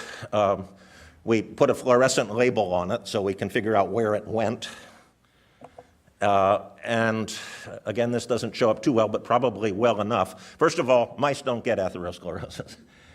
They die of old age after 2 years, and this disease takes a long time, and they generally eat healthy during those 2 years. The way you get a mouse model of atherosclerosis is you buy from Jackson Labs in Bar Harbor, Maine, a thing called an ApoE knockout mouse. These are mice that genetically do not make a high-density lipoprotein, what we sometimes call good cholesterol. And then these mice, fed what's called a Western diet, get atherosclerosis in 10 weeks. So this is, and they often become obese. This is an example of an ApoE knockout mouse next to a wild-type mouse. You probably really can't see this, but the lumen of blood vessels around the heart in the wild-type mouse is perfectly clear, whereas there are major atherosclerotic plaques after this mouse has been conditioned for 12 weeks or so. And the first kinds of experiments, thank you, still doesn't work great, but it'll help with this one. The first kinds of experiments we did were to condition the mice, inject a suspension of our micelles into the tail vein, and then sacrifice the animals after 3 hours. And the result is, if we have a fluorescently labeled, peptide amphiphile micelle, but no peptide, just the fluorescent label, and that's the kind of micelle we inject. We have no targeting, and when we excise a blood vessel from around the heart, and we're actually looking at the aortic branch here, we see nothing. But if we target it with the CRECA and the fluorescence, we see green fluorescence in the aortic branch, indicating that our micelles are binding to atherosclerotic lesions there. These are some controls that I won't get into. So this was first published 8 or 9 years ago and showed that we could target vulnerable plaque in these mice. We could also actually see where these micelles went, and they tend to go very disproportionately to the region where the covering the fibrous capsule over the atherosclerotic plaque separates from the blood vessel wall. That's where the macrophages are. That's where the fibrinogen is. And that was our first paper on this topic. I'm trying to keep track of the time up here myself, too. So that's great. We can detect plaques that are about to rupture. But actually, we'd rather move back here into this and start to detect the earlier stage development of this disease. And as I mentioned to you, one of the first early stage events is that monocytes are attracted to upregulated receptors on the surface of the endothelial lining, and they penetrate the blood vessel lining and turn into macrophages trying to get rid of the lipid that caused the inflammation in the first place. And a postdoc of mine, who's now a faculty member at USC in bioengineering, did decide when she was in my lab to try to target this monocyte attachment with another peptide that actually binds to receptors on the surface of white blood cells. It's a bigger peptide. The rest of the construct is the same. And the experiment is roughly the same. In this case, she did the same kind of experiment, basically. Conditioned the mice for, in the early stage, something like 10 weeks, in the later stage, something like 12 weeks, and then injected these peptide amphiphiles and looked at where the fluorescence was found in the aortic arch. And she's using a different color fluorescence. We started using green fluorescence, but this is red fluorescence. And you can see that one sees this even in pretty early stage conditioning, and a lot more in later stage conditioning. Again, controls. In this case, what we've injected are peptide amphiphile micelles that have exactly the same amino acid composition, but the sequence of the amino acid is rearranged, so they don't have the specificity of binding in this case. And then, if we can go after that, a graduate student in my lab decided that it would be useful to try to target the upregulation of the VCAM molecules in the first place. So these now are peptide amphiphile micelles that can target inflammation in the blood vessel lining. And this sequence here, or this particular sequence, is one that binds to VCAM. It's taken from a protein known to bind to VCAM, but we just use those 8 or so amino acids. With mice, it's not necessary to sacrifice the animal to see fluorescence. So in our more recent experiments, we've been looking at fluorescence from anesthetized living mice. And what you see is if we do not target it, you typically see that the fluorescence ends up in the liver or in the bladder. And we know that these things are generally sequestered in the liver and excreted eventually through urine. But for the targeted ones, the micelles are localized in the heart. We can't see exactly what blood vessels they're in, but without sacrificing the animal, we can still see that these things accumulate in the heart rather than in other organs. So we feel that we have multiple approaches to look at vulnerable plaque and earlier stage possibilities for developing vulnerable plaque. Sorry, I didn't show you the exact data, but we've quantified how much that is with those VCAM targeting molecules. You can't look at fluorescence inside a living human, however. We're too thick. Therefore, the modularity of these self-assembled nanoparticles starts to come into play. And what we can do in the same construct with the same tails is incorporate an image contrast agent. I don't think Jeff Dirk is still here, but gadolinium is something that one can incorporate to enable MRI. And you can see this is in a mouse. We can also see this brightness coming from gadolinium contrast in MRI in the coronary blood vessels of a mouse. So we think we have an answer if gadolinium is a safe enough thing to use but maybe we could use other things that would have this contrast that could work for enhancing imaging in humans as well. And then finally, what are we going to do about it? And the jury's really out on this, but one thing that we've tried very recently is to deliver microRNAs as therapeutic agents, and in particular, to look at an inhibition of a microRNA that contributes to the pro-inflammatory phenotype, that is, do something that tries to dial back the inflammation that really contributes to this disease. And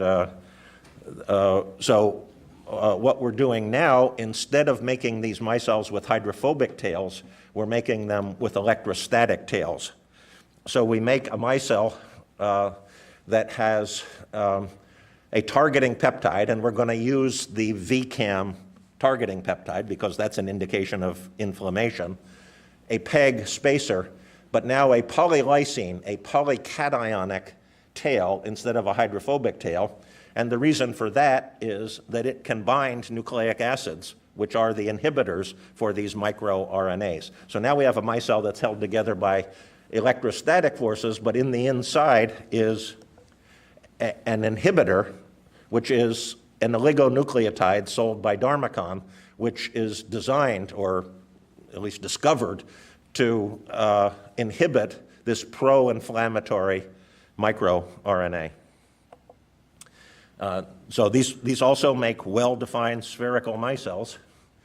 And we do the same kind of experiment. We condition mice and inject these things into the tail vein of mice. And what I'm comparing here is the size of the lesions that we measure after 16 weeks. And this is when, instead of injecting anything therapeutic, we inject just phosphate buffered saline. This is when we inject the naked inhibitor, so we aren't using a self-assembled object. We're just using this Dharmacon oligonucleotide with no vehicle and no protection.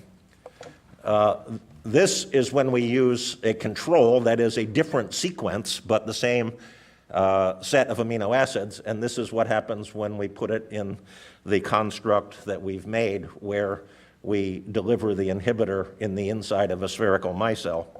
And what you see is that the naked inhibitor actually does a pretty good job. There's something to this anti-inflammatory action of these microRNA inhibitors, but ours does a better job in slowing the rate of progression of growth of these atherosclerotic plaques. So we think we have elements of the whole package,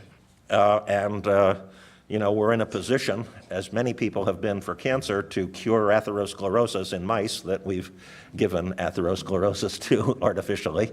What we really need to do is move this into larger animals to be in a position to try to move it toward human clinical trials. Oh, sorry, this is one more piece of data that just shows this isn't happening by reducing blood lipids.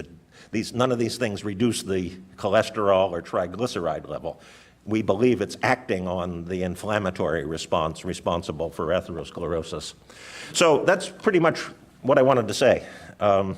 We believe that these self-assembled nanoparticles are very useful as potential therapeutic agents. They're sort of the smallest, most potent and stable nanoparticles. We've found lots of different uses for them. I've just talked about heart disease, but in fact we have worked on certain kinds of cancer therapies and on immunomodulation. And in fact, we believe that this kind of object is actually a kind of a model of protein interactions, in that you know, proteins fold by putting their hydrophobic stuff in the middle and their biologically active, more hydrophilic stuff on the outside. So in some sense, we think that these things bear some resemblance to engineered, but totally chemically synthetic protein molecules. I've gone through this very fast. That's what our group looks like. Several members of the group, Unji went to USC, Blair Bretman is at Georgia Tech. Lorraine Leon is at the University of Central Florida. And these are some of the key players in this. Thank you very much for your attention.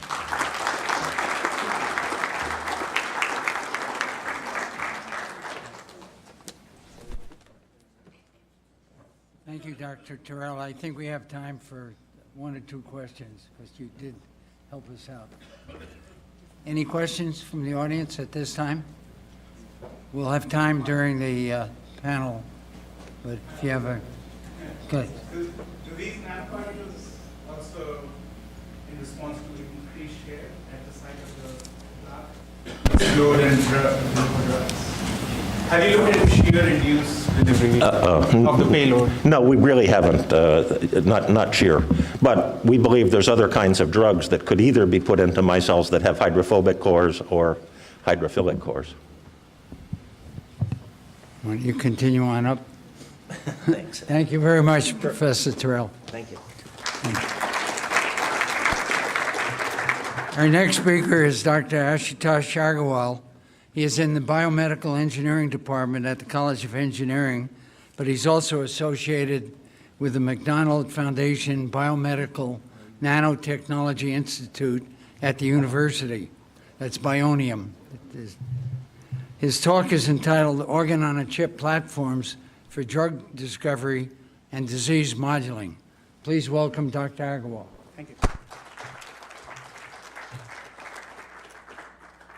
Okay, so I have the very unfair job of following Matt Terrell and Lenny Pinchuk, but I'll do my best.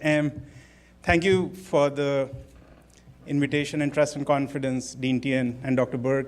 Before getting into the science, I do want to have two very quick advertisement slides for the new clean room that I helped co-manage. I didn't know we were going to talk about the clean room so much today, so I'm very glad. This is about a year ago we commissioned Class 1000 and Class 100 clean rooms at the medical school in University of Miami. So we're very proud of Class 100 clean rooms at the medical school in University of Miami. So we're very proud of state-of-the-art equipment, both E-beam lithography and photolithography, as I said, in Class 1000 and Class 100 rooms. They are housed in the new Converge Miami buildings, which you can see the all-glass building from the highway, from the I-95. And in addition to all of this latest equipment, we do have staff, which is very willing and competent to work with you on your design needs. So even if you didn't know the intricacies of how you would go about fabricating something at the nanoscale, you can come and talk to them and brainstorm with them, and they will help you with that process. So look us up, and we're open for business, both from academic partners and non-academic partners. All right, so my talk's about organs on chips, and this is something I got into during my postdoc years at Harvard. So I submit to you that the process of drug discovery is essentially broken. It takes close to today $2 billion and 15 years to bring a new drug target to market. And if you looked at the number of drugs that are approved over years, shown in black dots here, and the cost of discovering those drugs shown in the red curve here, or if you would take that same data and plot it on the y-axis as the number of drugs that $1 billion investment would give you over time. And so the y-axis is on the log scale here. So in about 1950 or so, you could get about 80 or so drugs for $1 billion investment. And in 2000, you could get only one drug for $1 billion investment. This is in complete contrast to the Moore's law of increasing productivity in electronic R&D. So perhaps in a tongue-in-cheek manner, in drug discovery, this law is called the Eroom's law, the opposite of Moore's law. So it's very striking. We have a real problem. And if you take a look, and these are real dollars adjusted to inflation. So if you take a look at how drugs are developed, this is the typical chevron chart of drug identification, validation, testing, and submission of your IND packet to the FDA to get clearance for running phase 1 and 2 and 3 clinical trials. All of the testing before the clinic happens in two kinds of systems. Very simplistic, non-stimulatory, very stiff plastic microenvironments, or in animal testing, in fact. So let me just try and get the slides to move on. If the person there could just hit a click, you'd get. Yeah, there you go. Thank you. So in these very simplistic cell culture dishes, you could test literally millions of compounds in what's called high throughput screening. The argument is the cells are living on such foreign microenvironments that the cells will not give you responses as they would inside a living organism. From those millions of compounds, you could move on. Could you click again, please? You could move on to animal models and test thousands of compounds. The argument here is you have a full organism, but you don't have a human being. Taking these results, you go to the clinical trials, and you end up failing. And by that time, you've sunk in so much money and time that you would have much rather failed in these early models. So those early models are what we like to call organs on chips, where we can capture human-level complexity, but still on a high-throughput system, which can give you results in a cost and time-effective manner. So some of the work I published during my postdoc years, and I've put up the citations here, was in the heart on a chip. So here you're seeing a movie in real time of cardiac tissue built on top of plastic films. So each of those cantilevers is beating because it has two layers. There's a polymer layer and there's a cardiac tissue layer, which I've engineered on top of it. So think of it like a fruit roll-up, but instead of the fruit, you've got meat. And the tissue beats. And when the tissue beats, each of these tabs beat towards you, and you can literally watch and record the amount of deformation produced and convert that into stresses. You can record diastolic stress and systolic stress at the tissue level. And then the difference between the diastolic and the systolic stress would give you the twitch stress. And if one were to then flow drugs, you can get drug dose response curves for known compounds and also, more importantly, for unknown compounds. Could you click on this bottom left image? We also worked on in placing these hearts on chips in very precisely controlled microfluidic housing. So a microfluidic housing essentially is a house with plumbing, and the house contains the heart on a chip, and the plumbing is used to bring the fluids in a very controlled fashion, so you can do wash-in, wash-out experiments of increasing dosages of drugs, for example. Next slide, please.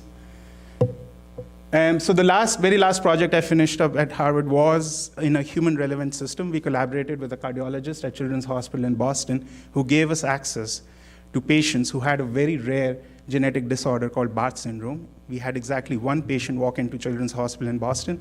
And then by the time the study was going on, we had another patient identified at Johns Hopkins in Baltimore.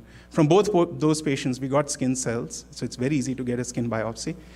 And we converted those skin cells into embryo-like cells of that patient. And then from those embryo-like cells, we differentiated them into cardiac myocytes. Because we didn't do anything with the genetics of that cell, because the cells we end up differentiating also carried the same genetic disorder. And then we put those cells on my heart on a chip. Next slide, please. And these are some of the movies, representative movies from the paper, which was published in Nature Medicine right before I left. So this is about 3 years of work in one slide. Here you have cells from a healthy person converted into cardiac cells, put on my heart on a chip, and you see healthy beating. This is a movie which is looping on the same time scale, and you see almost no deformation. These are cells that came from that patient. These are the same cells. When we introduce the missing gene back into those patients, we can see some of the contraction restored. Now, we can't go in and knock in genes in a living human being, but what we can do is discover mechanisms of disease action. So here we take the same cells, and again, this is a movie that should be looping. I apologize. I wish I had controls here.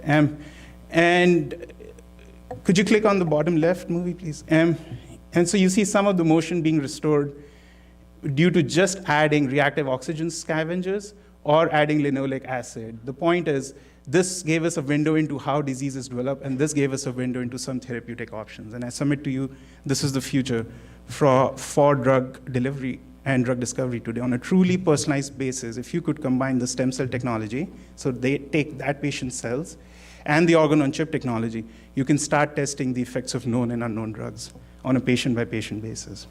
So with that, I started here, and I laid the foundation.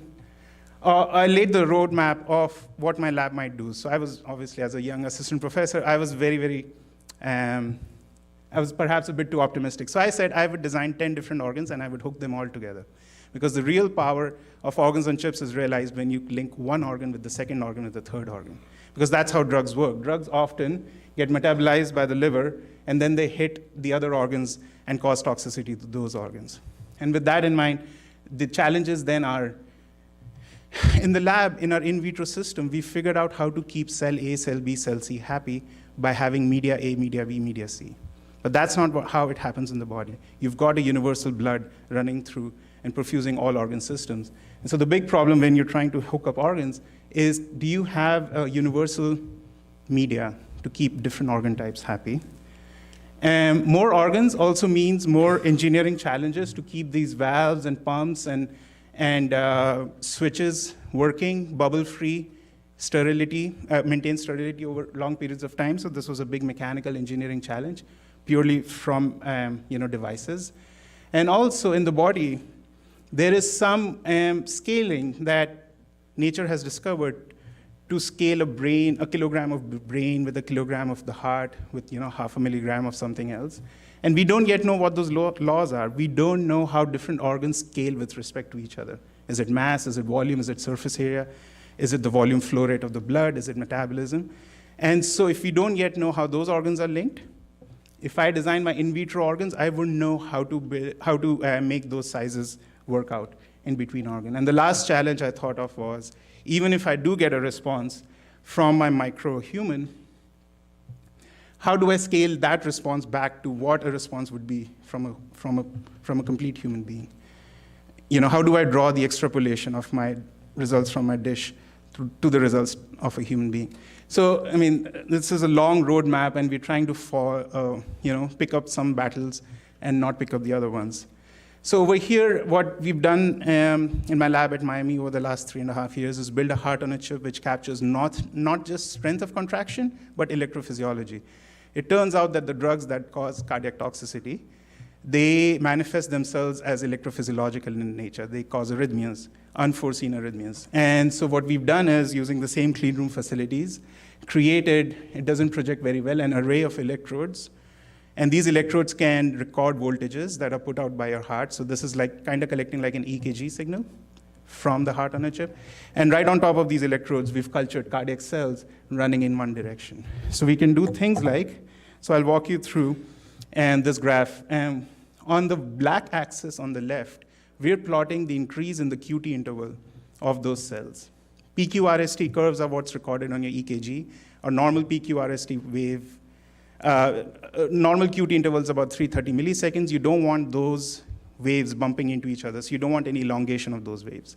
Any increase in the elongation is a hallmark of pro-arrhythmogenic events.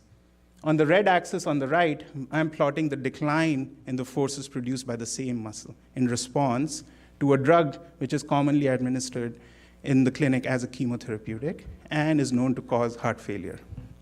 So we're getting two very different cardiac outputs, strength of contraction and electrophysiology, at the same time in response to the same drug. This work is currently funded by the Coulter Foundation over here at med school as well, which has been very kind to my lab. The second main project I'm switching now to is pancreatic islets on a chip. So this is something I had no experience in. I developed it here in collaboration with the director of the Diabetes Research Institute, which is one of the centers of excellence here. The claim to fame of DRI, this is Dr. Camillo Ricordi, is evaluating different sites for transplanting pancreatic islets that have come out of human donors, cadavers, and then put them back in the bodies of type 1 diabetic patients so that they can start producing insulin when they eat lunch. And this work was recently reported in New England Journal of Medicine. It's a very exciting work. And NIH is taking a close look at this work. And they came out with a challenge 3 years ago and said, these pancreatic islets are coming out of human cadavers, but then the shelf life of these islets is so small, so short, that you have to line up a recipient very soon after you get a donor. And can you do some things to improve the shelf life of these islets? So prolong it from a few hours to a few days or a few weeks. And can you rapidly evaluate these islets before putting them back into a human patient? So with those two challenges in mind, we went in with a microfluidic device that allows perfusion of different glucose stimulations. You can have low glucose and high glucose and low glucose and high glucose. And you can locally oxygenate the milieu. And I collaborated with a bioengineer as well who would create immunoprotective coatings. The third collaboration we built was with a computational biophysicist who could predict the islet insulin response islet immune response in stimulation to different glucose concentrations. So we had the physics and the time scales already in the computer. And with those time scales in mind, we then designed microfluidic devices. So I won't go in the math here. I'm actually going to skip this slide. The devices today we evaluated a bunch of designs, and this is the power of doing things in the computer. You don't actually have to fabricate anything, spend time and money, but you just rapidly iterate through different designs on the computer. Using first principle physics, we could predict changes like a chamfer at the entrance. So your islets are sitting here, the glucose comes in, it gets directed by this chamfer cut at the entrance, perfuses this islet, and then the secreted insulin gets collected at the outlet. Different geometrical features help guide the flow of both the glucose and the outflow of the insulin. And with those designs, we then went on to do in-house fabrication of these chips. As with every engineering project, we've gone through various iterations of the chips. I'm happy to talk about them if you want to talk to me after the seminar. But this technology of controlling the geometry of the chips to control fluid flow is right now has been patented and is being hopefully licensed by a company in the Netherlands. We can manufacture everything in-house because we have a full suite of rapid prototyping techniques in-house. We have a CO2 laser engraver, a CNC micromilling machine, and a quite nice 3D printer. So we do all of the fab in-house.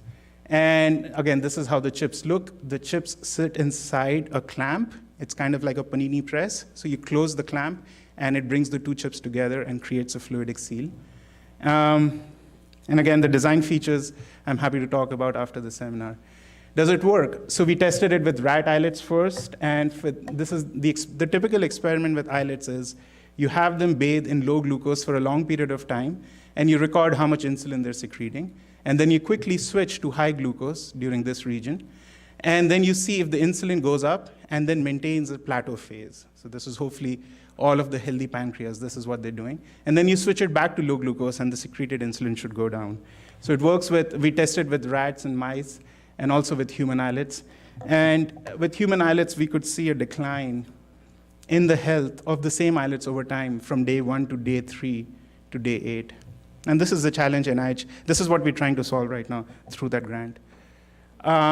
Because we are an engineering lab, we're also building a whole suite of fluid controllers and collection stages so that the outflow coming from the chip can be automatically collected in different systems.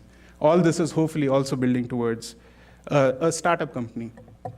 We published these results. We were on the cover of Lab on a Chip in March of last year. Okay, moving on. The other engineering complexity we're building into the chip is localized oxygen delivery in situ debubbling agents and in situ oxygen measurements. Again, the details of which I'll leave it to the discussion after the seminar. We're also building within the chip, funded through a second grant from NIH, ways of measuring insulin in real time. So right now, insulin is measured with what's called an ELISA. It's after the fact, it takes too long, and it's very expensive. So what we want to be able to do is see the insulin response of islets in real time through fluorescence techniques. And this is, again, in a collaboration with a PI at the medical school.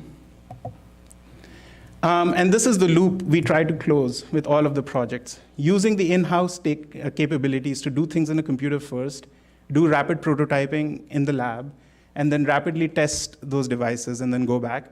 And once we are happy with the design, we look for commercial partners who can hopefully make not just tens and hundreds of these devices, but thousands of these devices and distribute it. And that's exactly what's happening. The grant is through a consortium, and we supply the chips to the other partners of the consortium in San Diego, at Harvard, in Israel, and in Boston. The very last piece of data I want to show on the pancreas on a chip is now doing the same things that we did with the heart. From the same patient, we get induced pluripotent stem cells, and we make those stem cells differentiate into immune cells. We pre-activate them, And we make those stem cells differentiate into pancreatic cells. And we want to see if these immune cells attack those pancreatic cells, because that's exactly what happens in a type 1 diabetes attack. So if you could play the movie on the bottom right. Could you click on the movie on the bottom right, please? So here you're seeing a beta cell cluster or a pancreatic islet cluster from one patient, and the immune cells from that same patient come in within my chip and attack this islet and completely destroy it within 18 hours. So if you could play it again, please. Thank you. So you would see how this is a nice, well-integrated islet, and over time, this islet's going to get chewed up by these activated immune cells from that very patient who had type 1 diabetes. Now, this opens up doors for us to go after coatings that can prevent those attacks, go after strategies to control the anti-immune drugs that this patient should be on once he or she receives an islet transplantation. The third project, which I'll quickly cover, is in cancer metastasis. And again, this is in collaboration with my, who I'll talk about in my next slide. The problem we're trying to address here is primary cancer does not kill. It is the metastasis of that cancer that's responsible for 90% of the deaths. So it's the metastatic disease, really, that's the lethal part of cancer. And the way a metastasis spreads, let's say if a patient has breast cancer, and that breast cancer over time will seed a few of those cancer cells into the bloodstream. And these cells are very small in number, and they would keep circulating until at some unfortunate time, they find a home in the lung or in the bone or in the brain or what have you. And at those sites, a small fraction of those cells then start creating a secondary tumor. And that's what kills 90% of cancer patients. So Dr. Richard Cote's lab has pioneered, and this is Dr. Cote, who's my med school boss, mentor, and champion, who's sitting right here. He's pioneered a range of highly precise microfilter technologies where we take that blood and we essentially just run it through a filter. This filter has holes which are sized to the size of that cancer cell, so that all of those cancer cells can be captured, in this example, from breast cancer, colorectal cancer, different cancer types, and it works across a broad range of cancers, both solid and non-solid tumors. He's shown the utility of this over the last 10 years, and what we came in when I started in shared lab spaces with him at med school was they could never release the cells. They could capture the cells, they could count the cells, but you want to be able to release the cells to be able to play with them. So we created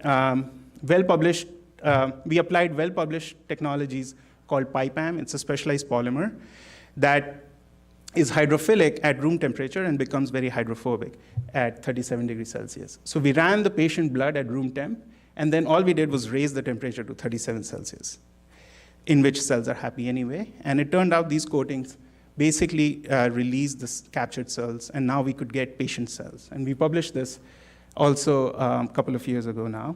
Now we have patient cells. Now we can start doing drug testing specific to that patient. Now we can start discovering what the primary tumor of that patient is doing without cutting into that patient, right? Without doing a biopsy, we can bleed the patient and get a liquid biopsy. So that's what the focus of these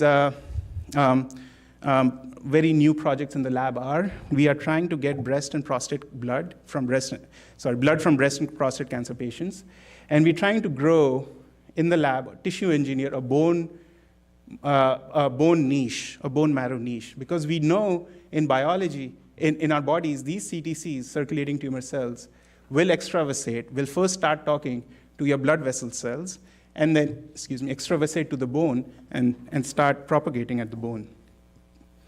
So we've designed a bone-on-a-chip device that has the perivascular niche and the bone niche, and hopefully when we flow in these cancer cells, they will first interact with the perivascular cells. These are the cells that line your blood vessels, and then they can get cues from the bone that I'm here, you want to grow, here are the signals that will help you grow in the dish. Does it work? We have some reason to believe that it does work in the first part of the chip. As I said, we are co-culturing them with, not co-culturing them, we're putting them in chambers with these perivascular cells, and in response to putting them in connection with these perivascular cells, they are upregulating certain markers that cancer cells upregulate when they're of the invasive phenotype. in contact with the bone, they're upregulating certain markers. I won't go in the details of these markers, but these markers are linked to the metastatic malignancy of cancer cells. So they are feeling the presence and responding to the presence of both the blood vessel, perivascular cells, and the bone cells. So we're very excited about this development. A few other projects which I won't cover, but which are also budding up in collaborations with medical school PIs, is in a neuromuscular junction. So we are collaborating with a neurologist, Dr. Suparta. Mario has some patients who walk in with a very rare neuromuscular junction disease called CMT, Charcot-Marie Tooth disease. He gets, again, skin cells from those patients, converts them into stem cells, derives neurons of that patient, and we put them in co-culture with the muscle cells of the same patient to see if we can recapitulate the neuromuscular junction disorder of that patient, excuse me. The second very exciting project, again, is in collaboration with Alessia, who's in the audience right there. She has been very supportive in guiding us to create a glomerular filtration barrier on a chip, which is for the kidney on a chip. And this project is also, again, as I said, very early. And the hope is once we validate the chip, we can get both cells and patient sera from chronic kidney disease patients and build an in vitro model for diabetic nephropathy. In closing, I would say organs on chips is not new. This was new 7 years ago when I started in my postdoc years. So over the last 7 years, many of those same labs, which I know, have formed startup companies. And the idea is, can we make these platforms not what they are today, which is purely arts and crafts, but something that's robust, right? And we can make thousands of them, and we can ship them to you, and you can use them. And there's a bunch of startup companies that have come out in this space. What I have focused on in my lab is to really do an analysis of how costly they are today, how sophisticated they are, and then where they need to be to really be transferable to the end user. So what we want to do is probably compete with the 96-well plate or the multi-well plate. Super cheap, everyone can get them, but they're not on the sophistication axis. They're quite low.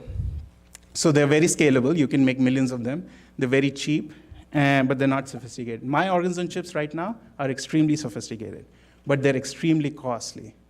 And I can't make a lot of them. So through conversations with hopefully people like Dr. Pinchuk, I want to get to, through partnerships and startups, a less sophisticated organ on chip, but perhaps which is less costly and more scalable to manufacture. So we are still brainstorming those things. With that, I'll close and acknowledge the funding sources and the amazing team I have. I would just say, because Dr. Terrell's in the audience, this is the work of one of the undergraduates. The creativity of the undergraduates in the lab is amazing. They get excited, they take pictures, and they Photoshop them to make them look great. And he might end up as a PhD student at the University of Chicago program. We just chatted about him yesterday. All right, thank you very much.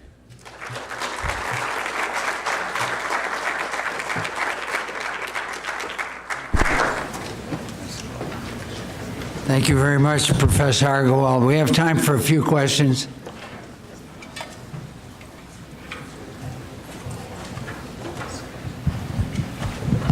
Okay.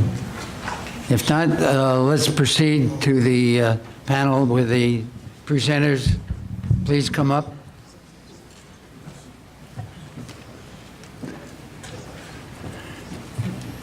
And now I have the honor and pleasure to introduce to you the President, Julio Frank, who will give some introductory remarks, and he will moderate the discussion. President Frank is a member of the National Academy of Medicine. He's a renowned international health expert, having served as Mexico's Minister of Health, as Dean of the Harvard T.H. Chan School of Public Health, and as the 6th President of the University of Miami. Please let us give a warm University of Miami welcome to our President, Dr. Julio Frank.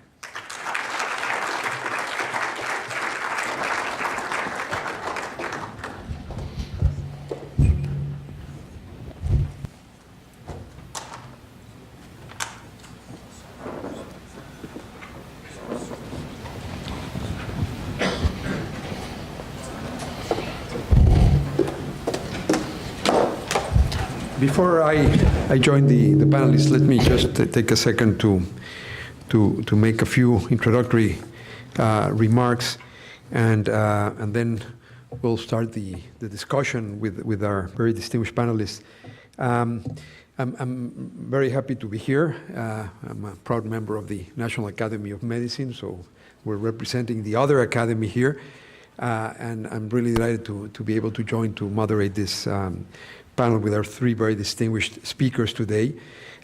Just a couple of reflections as I was talking with Dr. Berg and with Jim Tien about this joint panel. First of all, I am very enthusiastic about this partnership in technobiology, whereby engineering or technologies applied to critical issues in medicine and biology. And I guess now at the University of Miami, we have in the academic leadership of the university sort of a representation of that, because my field is in medicine, and we've just recruited a provost who's an engineer. And so I guess we complement each other, and we are, in a sense, a personification of a technobiological approach to the university. And this approach is really relevant as we're finalizing our strategic plan for the centennial of the University of Miami. We will turn 100 in 2025. And as we went through the process of producing our strategic plan, we thought it was very important, really at the outset, to spell out a vision for of how we understand the university. I thought Dr. Tyrrell actually addressed that in reflecting on the evolution of the University of Chicago. The way I think about the university is in terms of a single product. We have one product, although it's an incredibly powerful product. Our product is knowledge. And good universities develop an integrated process around that product. I call that the circle of knowledge. We start with the creation of new knowledge, which is what we do in research.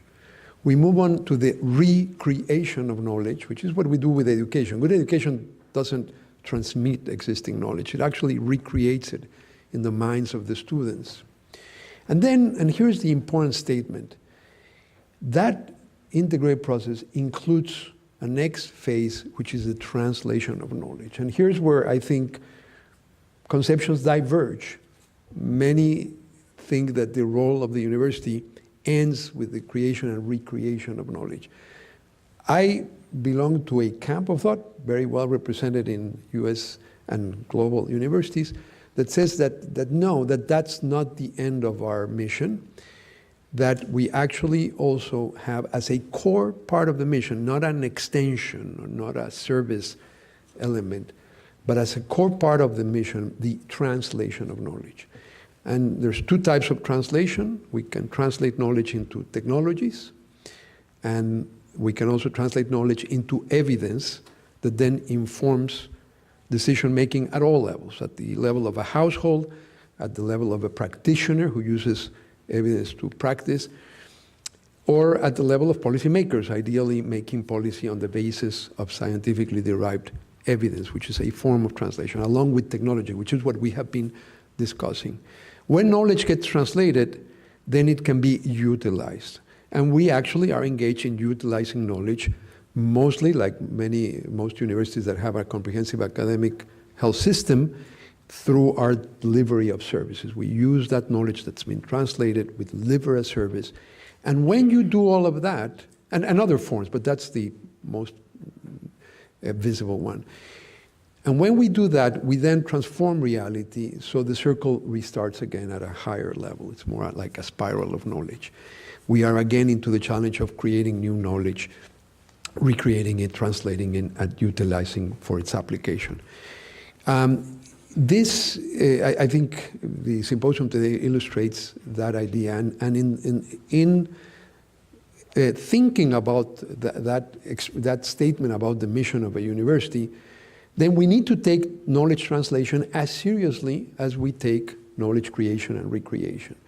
It's not an issue of just letting individual researchers undertake that translation. You actually have to support it. There has to be institutional support for that function if you believe, like I do, that that's part of the core mission of a university. And that's exactly what we're doing. We sort of express this by, in our case, we've articulated a number of aspirations for our centennial, and two of them, which are the most relevant for today, there's four, but the two of them is that we aspire to be the excellent university, but also the relevant university. And that's the idea that, contrary to a conception that there is some trade-off between excellence and relevance, they actually, I think as it's been expressed here, and it's captured by the idea of the Pasteur quadrant, actually excellence and relevance feed on each other. And excellence means, of course, the adherence to the strictest standards of rigor in scientific research, and relevance means the ability to undertake that translation in order to address the most pressing problems facing a society. Those two values actually are reinforce each other. So I wanted to start with this series of comments because I think for us at the University of Miami, it's an honor to host this joint symposium between the two academies, medicine and engineering, but it also resonates very much with the way we conceptualize the role of the university and the way we're trying to actually realize that vision in the way we organize our work here as we move towards our centennial. So let me now join the panelists, and let me suggest that before we start the interaction and the discussion, let me first allow each of our panelists to give some additional reflections that might have maybe things you ran out of time to say, briefly to complement, or more interestingly, if you have some additional thoughts having listened to your colleagues. So let me start first with Dr. Leonard Pinchuk. You can hear me, I guess. You can really hear me. Everyone else don't know. Let's turn my gain down. You can hear me, I guess. Okay. So there was a lot to read into what you were saying, in that universities do generate a lot of technology, and you have tech transfer people who are involved with it. And then what happens after that? And how long does the university follow it? In other words, if you get it out of the university, is that the end? Okay, so the things that went through my mind, first of all, is in all the projects I've done, I've worked with universities. Our original lab for angioplasty and stents was at the University of Toronto, only because people I knew who were interested were alumni, and they worked there. And then when I began to know the Baskin Palmer people, we moved it over there. So industry does partner, and we financed, and we also provided incentives. I won't talk the number, but I found it very important that if the university was to test something for us, whether it worked or not, that they get a royalty. And in return, if they create or we joint create, we fix the other royalty. So there'll be two levels of royalty, but I wanted to, if it's a win for me, I wanted it to be a win for the university. And this led to a very good cooperation. So the inventors and professors at the university felt that they can reap some of the rewards for it. Where I think the university has a tough time is when they bring the technology to a certain point and they talk to industry. They don't realize sometimes that industry doesn't have the capacity to work exactly on what you think they should be working on. I think a very interesting concept is, instead of bringing it to industry, to find teams of people who have the energy and the know-how to bring it to the next level, where industry has a fear of not getting it. In other words, you bring in a competitive tension. Because when you're too low down, the people you interact with really quite often don't have the vision you have. So you have to bring it to a point where you show it works, and you show that they may not get it. And finding these teams, I'm sure they exist, but I think that's a very important part. I'll just mention in a minute or so. I have this issue because I've been very successful as a serial entrepreneur. And then it only occurred to me recently, traveling with some people who were parallel entrepreneurs, that I can only handle it serially. But some people have the resources to do several projects at once. And these are the parallel entrepreneurs, but they're always out of money. So I've attempted to take on more responsibility, and I've looked at projects at the University of Miami only because I've been pulled into them. And there's a fellow there who's very good at that. But sometimes I feel I'm lacking because I can't provide the attention necessary to bring it to fruition because I'm focused on my duties I have to do now. So keeping a list of technologies, of really good people, of financiers, and then getting these all together to form a little company or an infrastructure, I think would be a great way to move technology out of the university. And that will help attract the strategics. So that's kind of my thoughts. Thank you. Thank you very much. Dr. Terrell, any additional thoughts? Yeah. Well, I found your discussion of creation and recreation and translation and expanding the idea of translation not only into technology but into evidence really thought-provoking. But that's just by way of saying I appreciated what you said. You know, coming to a university that didn't have engineering, I've often found myself over the last 7 years explaining the difference between science and engineering. And our president, who's a mathematician and who's really responsible for this activity, often said at the beginning something like, the boundaries between science and engineering have disappeared. And I never quite liked that statement. I think I know what he meant, you know, that there are many of us in technology that work at the forefront of science, and we have to understand the forefront of science, but there's certainly a difference between a scientific mentality about discovery, which is what you're talking about, knowledge creation, and an engineering mentality of invention. So I think that's an important distinction always to make. But then the final thing I'll say, and I won't go on about this, is I always try, especially with younger people, to make clear that in saying those things, we're not labeling people. The same person can have scientific thoughts and engineering thoughts. It's just that the modes of thinking are a bit different when you're trying to understand nature or if you're trying to change the way the world works, which is what engineers do. Thank you. Thank you very much. And then Dr. Agarwal, any? I guess the only thing I might add is when we indulge in these kinds of interdisciplinary activities, the one thing we end up also doing, perhaps not by design, but it's a gratuitous thing that happens, is we end up educating the next workforce who are in the labs, right? So I'm graduating my first batch of undergraduates this year. I've only started 3.5 years ago. I haven't graduated any PhD students, but all those undergraduates who worked for 3 years in such an interdisciplinary environment and got mentored by a stem cell biologist, a chemist, you know, a mechanical engineer, are so ready right now to think about big problems. It might be my personal bias. They're all going up for PhD programs, and when I read their statements, they all want to change the world, and they're not bound by one discipline, one label, one tribe. And I feel like that's an effect of having them in a lab, which was truly interdisciplinary and creative and thinking about big problems. Instead of, you know, here's one molecule, not that that's a bad way of running a lab. Here's one molecule, one mechanism, and we'll spend the next 25 years looking at that mechanism. Very interesting. Great. So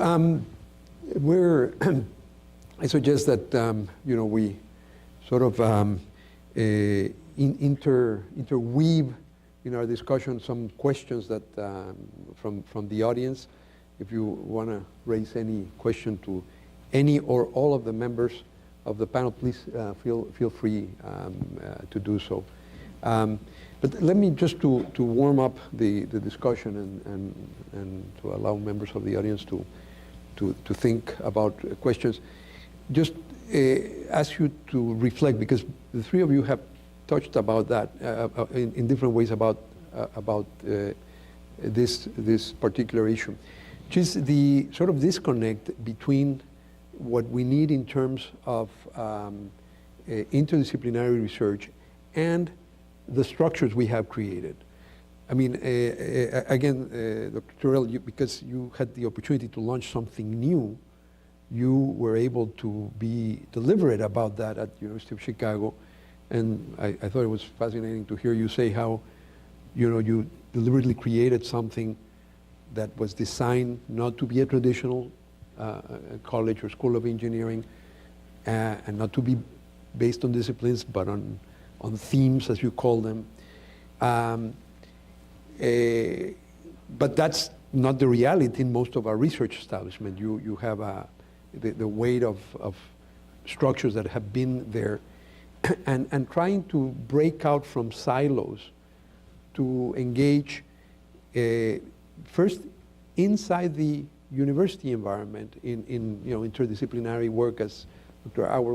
Auerwald was saying, or breaking out of the silo that the university itself represents with respect to the rest of the world, as you were just mentioning, and creating those bridges is a challenge. We tend to be territorial and build a silo. So I wanted to put this out as we think about the frontiers in technobiology and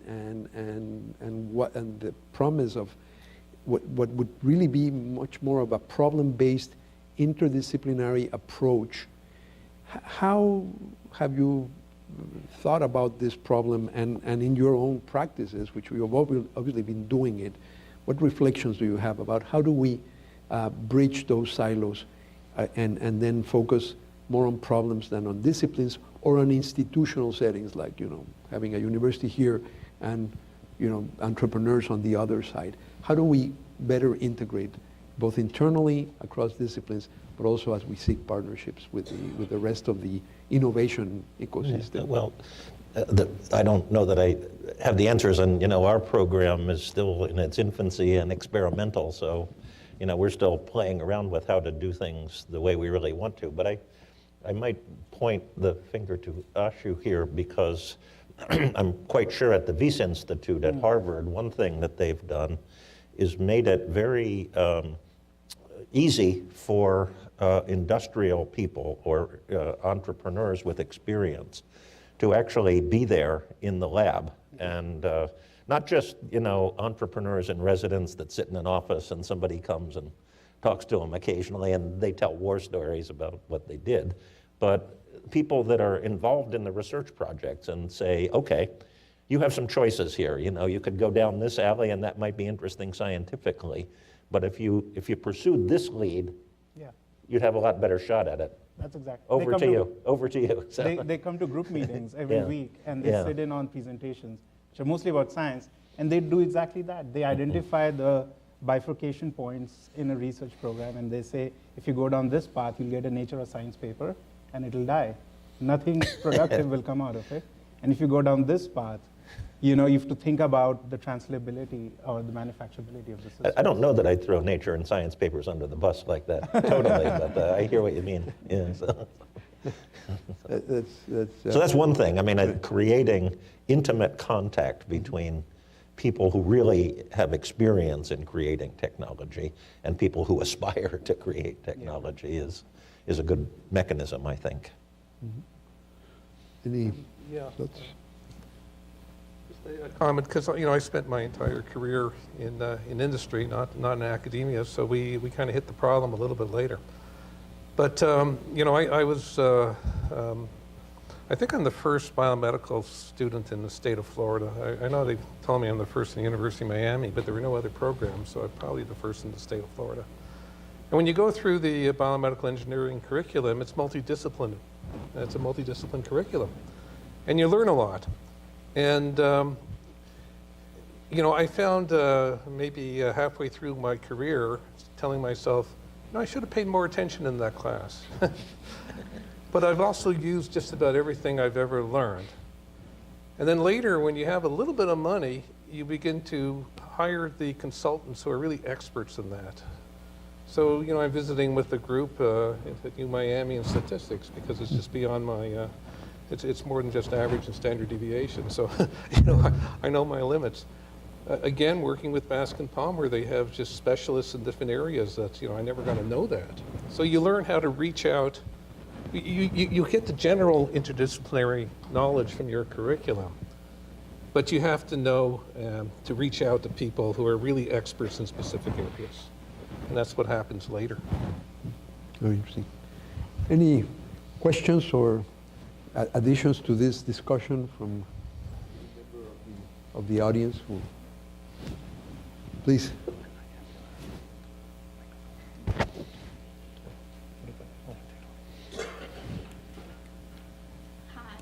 Hi. I'm extraordinarily fascinating. To start with, I'm a physician, but in Michigan, I was a research fellow. So I went from, you know, a small muscle cells culture. My expertise is actually in red cell potassium transport. And in the early stage, because that was some years ago, we were even dealing with nanotechnology. So after that period of time, here I am, I'm a physician. So physicians to integrate research is something really extraordinary. And to have people out there, like you guys, services and institutions that can actually communicate and integrate with physicians that are doing research as well. Because at the end of the day, it's the life of someone who is, you know, we're doing research and we know that something will work or not work.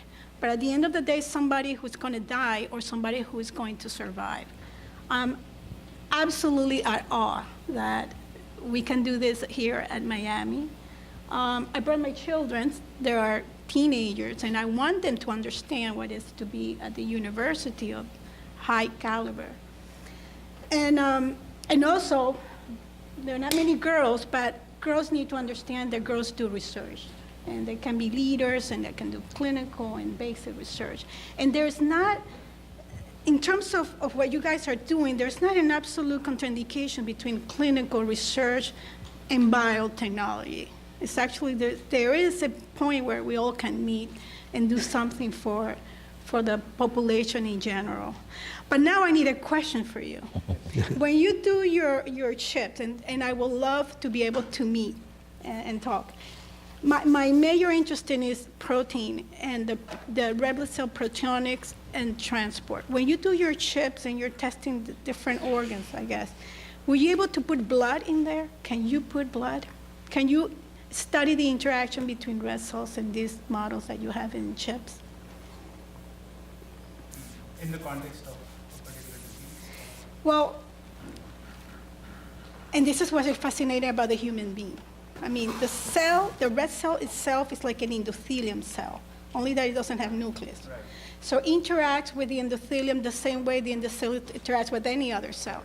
So for me, in order to test the ability of this chip, right, I have to put what people live with, which is blood. So that's what I'm asking, if there's any way Right. technologically. No, my answer so far is a qualified no, because we do get blood from cancer patients and we get circulating tumor cells out of those, but we deal with the rest. There are a lot of labs I know of who deal with, for example, sickle cell anemia research with red blood cells that are sickle cell level. We are more at the tissue level, so we force many of those cells to form, you know, tissue engineered systems. So our readouts are more at the tissue level. But that doesn't mean you can't. But you know what I'm trying to say? I mean, the cell needs the tissue. The red cell needs that oxygen that will. But anyway, I have to say congratulations. Thank you. This was extraordinary. Thank you. Any other, please? My name's Eric. I came down from North Carolina for this event. Over my time, so from each of the speakers, I think it's extraordinary. I've met one of you, and I'm going to meet another of you today, I hope.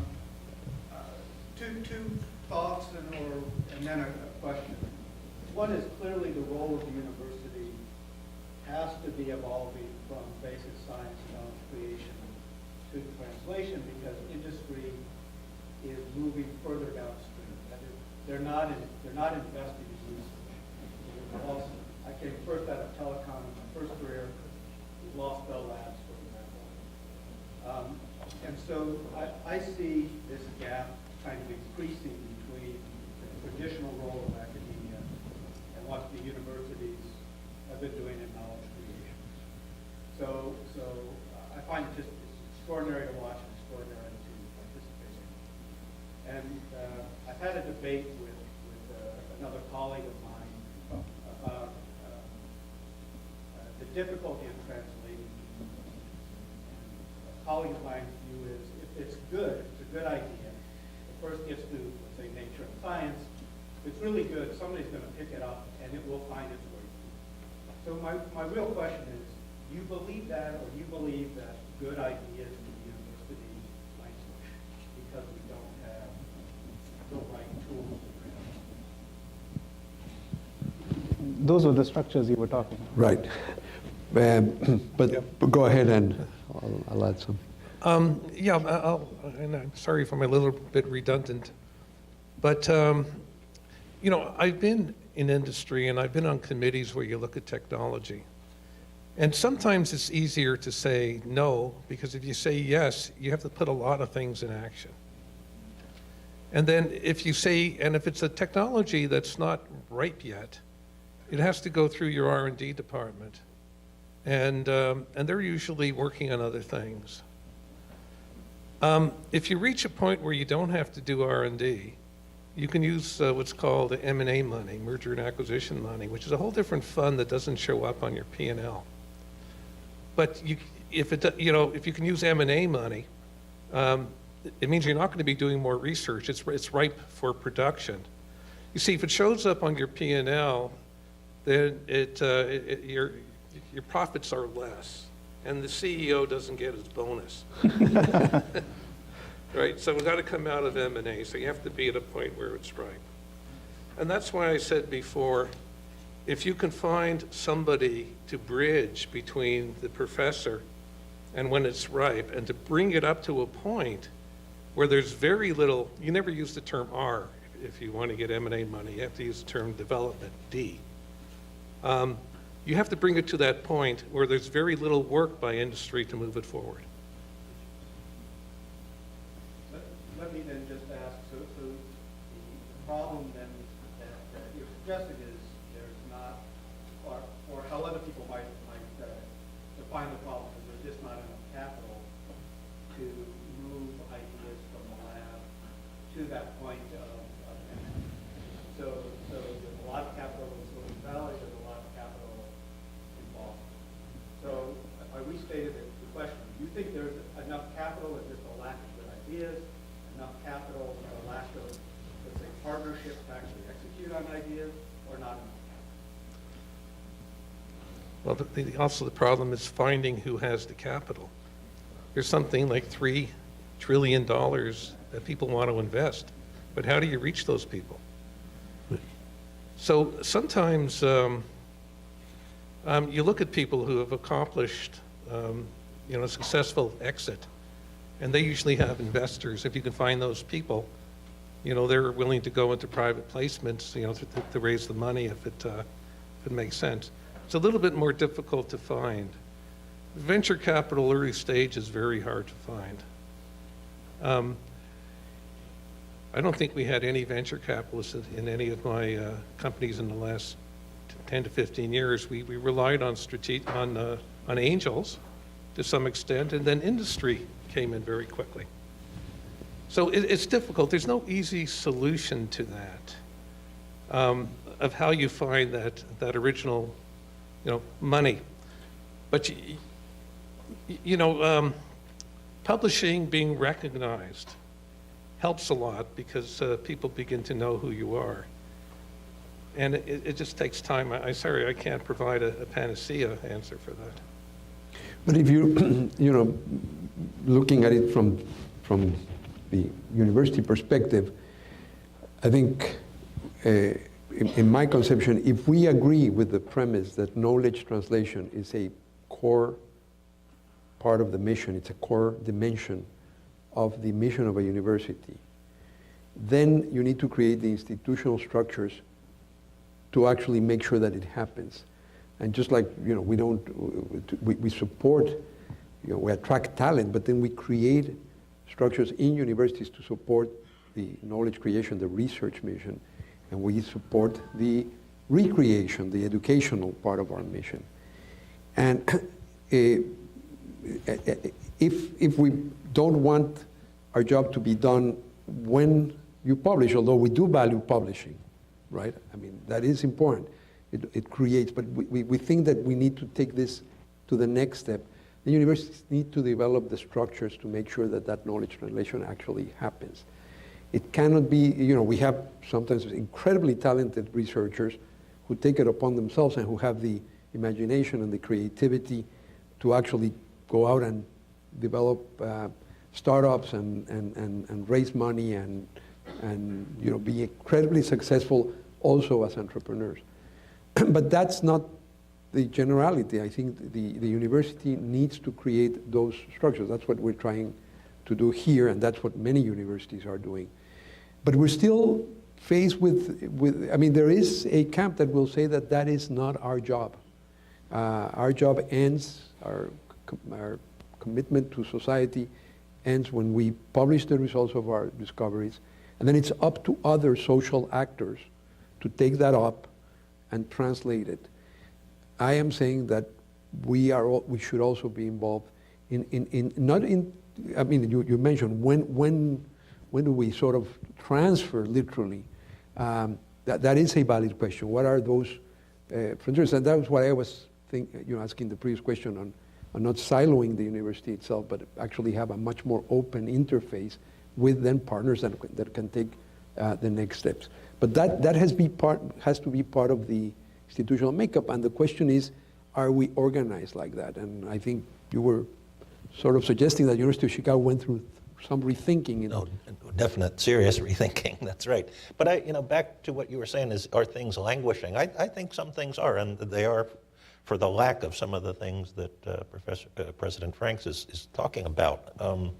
Even if you don't want to be an entrepreneur, I think university faculty should be increasingly sophisticated about intellectual property, because just publishing something might actually make it impossible for somebody to create technology out of it. And of course we want to publish, but there can be a sequence of things that opens up a lot more possibilities than the simple publication route. And I don't think even myself have been in recent years as sophisticated and as effective along those lines as we might be.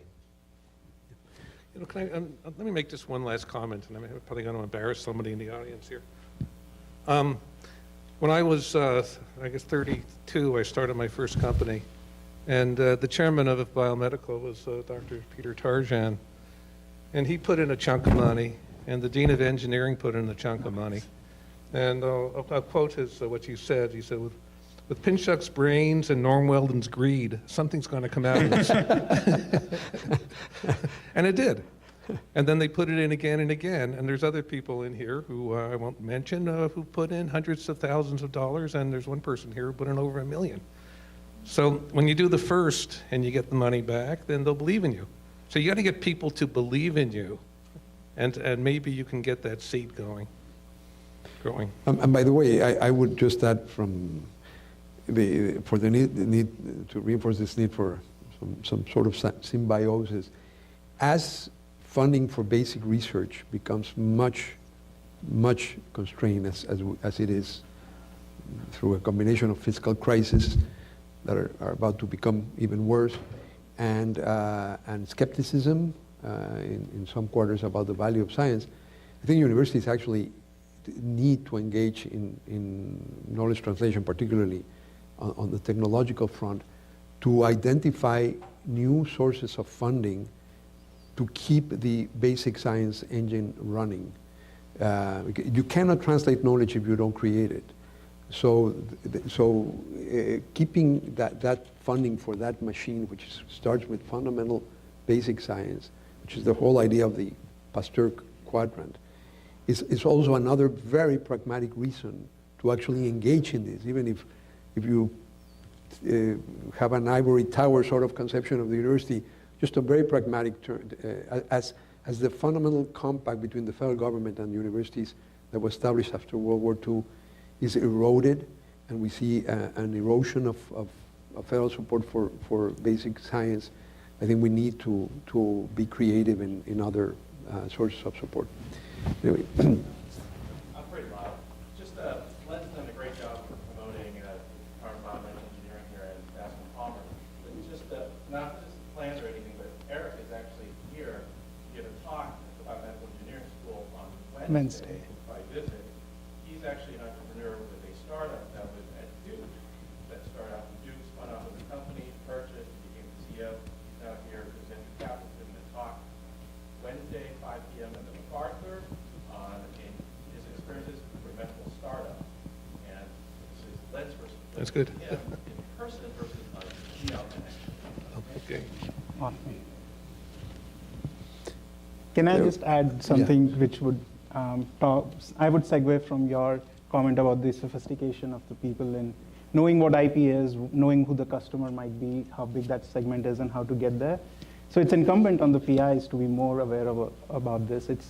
This graduate students need to be more sophisticated about this. The deans need to be more sophisticated in valuing the activity of the professors who are doing these kinds of things rather than, the more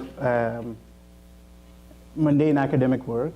And counting that towards P&T, I think those structures need to change. But having said all that, structures and silos are important. But if someone wants to go out and do it, I will paraphrase Alessia here, who's sort of my mentor here and who's done a lot of this, and Alessia, I'd love to get your input on some of the discussion here, because you really are doing all of these things. If you really want to go out and do it, you go out and do it. You don't get bogged down by who's my chair, who's my dean, what's my school, what's my tagline. And you go out and seek it out. Just do it. Yeah. Please. I wanted to thank all you gentlemen for the really stimulating talks that you gave. I come from a non-academic background, and it was interesting to me when I hear Dr. Pinchuk speak. Basically, when you started your company, it sounds to me like for your first product and many others, you had a basic set of skills. But the key to the success was finding a problem worth solving. And then you went after it. Whereas when I heard the other gentleman speak, I was stimulated from the point of view that you were creating not only knowledge, but you were creating a capability. And all ideas were spinning into my head as to where it could be used and what problems it could be applied to. And if you talk about, what is the missing link between the university and Dr. Pinchuk's venture, it's that fellow that was greedy. It's the greed aspect that has to be added to the formula. And whether you call that venture capital or hungry students that want to go into the business world, but that is the key transition element in my mind. Yeah, no. It's I'm trying to get my train of thought back here. It's not as much the greed element, but when you have somebody who's done it before and sees low-hanging fruit, it's there for the taking. So maybe we can call that greed. The question is putting it together. I've always said that engineers have a lot of solutions. We just don't know what the problems are. So you got to find the physician in my field and figure out what has to be done. Now, in the grandiose aspect, we know the use of an artificial pancreas makes a heck of a lot of sense. There's a lot of people, the market is there. It's just a challenge of getting it done. So, this is what you're basically working on, and same with atherosclerosis. But it's good to have. Norm Weldon was my CEO. We left Cordis together. He was CEO of Cordis. So he did the business end, and I did the technical end. And another little thing that was important, although we were co-founders of the company, I was never on the board of directors because he said, Len, no one knows you, so you're not going to be able to raise money. But he made me secretary of the corporation. And he said, you just record the minutes, although he always had the minutes written before the meeting. But I learned a lot from him, and this is why I said in my little talk here, that the key to success is to surround yourself with people who are in the know, who know how to do it. Get a board of directors mainly of people who know how to raise money and have the connections to raise money. And if they believe in you, they'll tell other people to invest. And this is how you start. And I mean, that's why we talk about building an innovation ecosystem. And I think that analogy is well suited. You need different species interacting in that ecosystem. And I think the sort of evolution of thought in universities is that if you look at any successful of those innovation ecosystems, there's always a comprehensive research university, at least one, right at the core. And this is what we're trying to do here in South Florida. I mean, there are a few exceptions, some of your companies, others, but most of them are in other parts. I think building that ecosystem requires to have a comprehensive research university, and then all the other elements, the venture capitalists, the intellectual property experts, the inventors who can take some of those ideas and then actually make them into products that can satisfy a particular need or develop a solution. It's that interaction that I think is what you find uniquely in successful innovation hubs. But I would stress that every one of those has a research university at its core, because the engine that keeps this running is the basic research that then becomes the subject of all the other. And then as startups fail and face difficulties, they feed back into the set of questions that basic research can address. Please.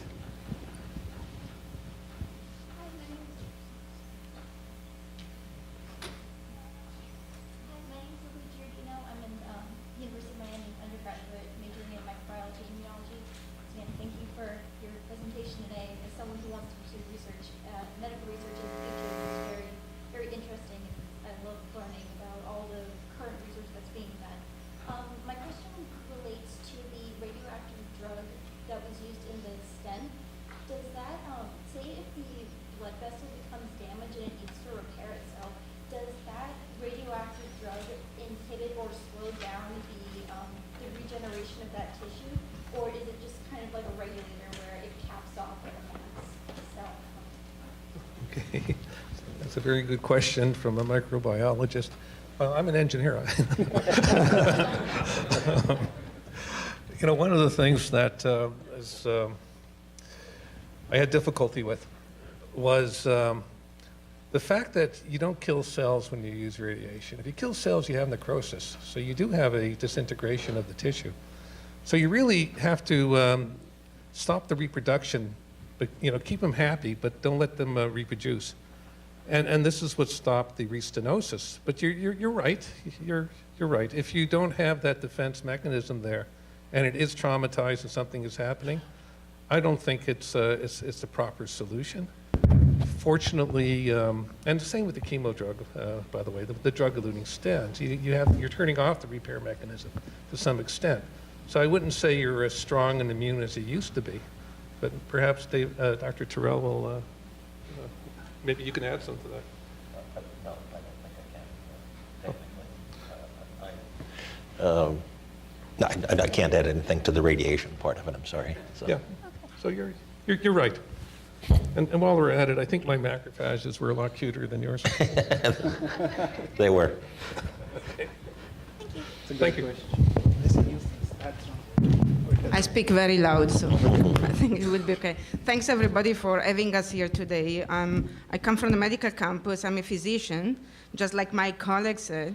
I went actually to round this morning at 5 because I'm the physician on call to be able to make it to this event, because I really respect this potential interaction between this campus, the medical campus, engineering and medicine. And I really would like to make sure, I learn a lot when I work with the quad exercise from Professor Pinchuk about really why are we lacking innovation, why, as President Frank just said, why this should be an exception rather than the rule, you know? When we work in the quad with Ray Sanchez from the School of Music, we said we should learn from the School of Music. Everybody is, like, the way you advance is through copyright, no? That's the way you actually build your CV in the School of Music. Why we cannot do it in the medical campus, why we cannot do it in BME, and encourage and train our students, our leadership, to recognize innovation, bring it forward, and really shoot for this example that we are all aware today. They are exceptional examples. If we see what he has done, it's fantastic. We are a unique institution in South Florida. We have no competition. We have 6 million inhabitants.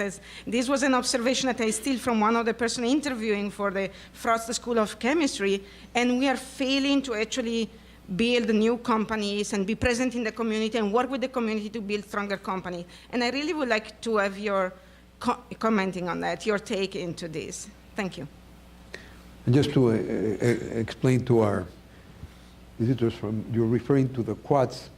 The quads were groups of 4 faculty members from different parts of the university that worked on some of the elements or initiatives of the strategic plan, and that's yes. that's and I was part of the quad of innovation with Professor Pinchuk. And there was Thanks. right. So, any thoughts on?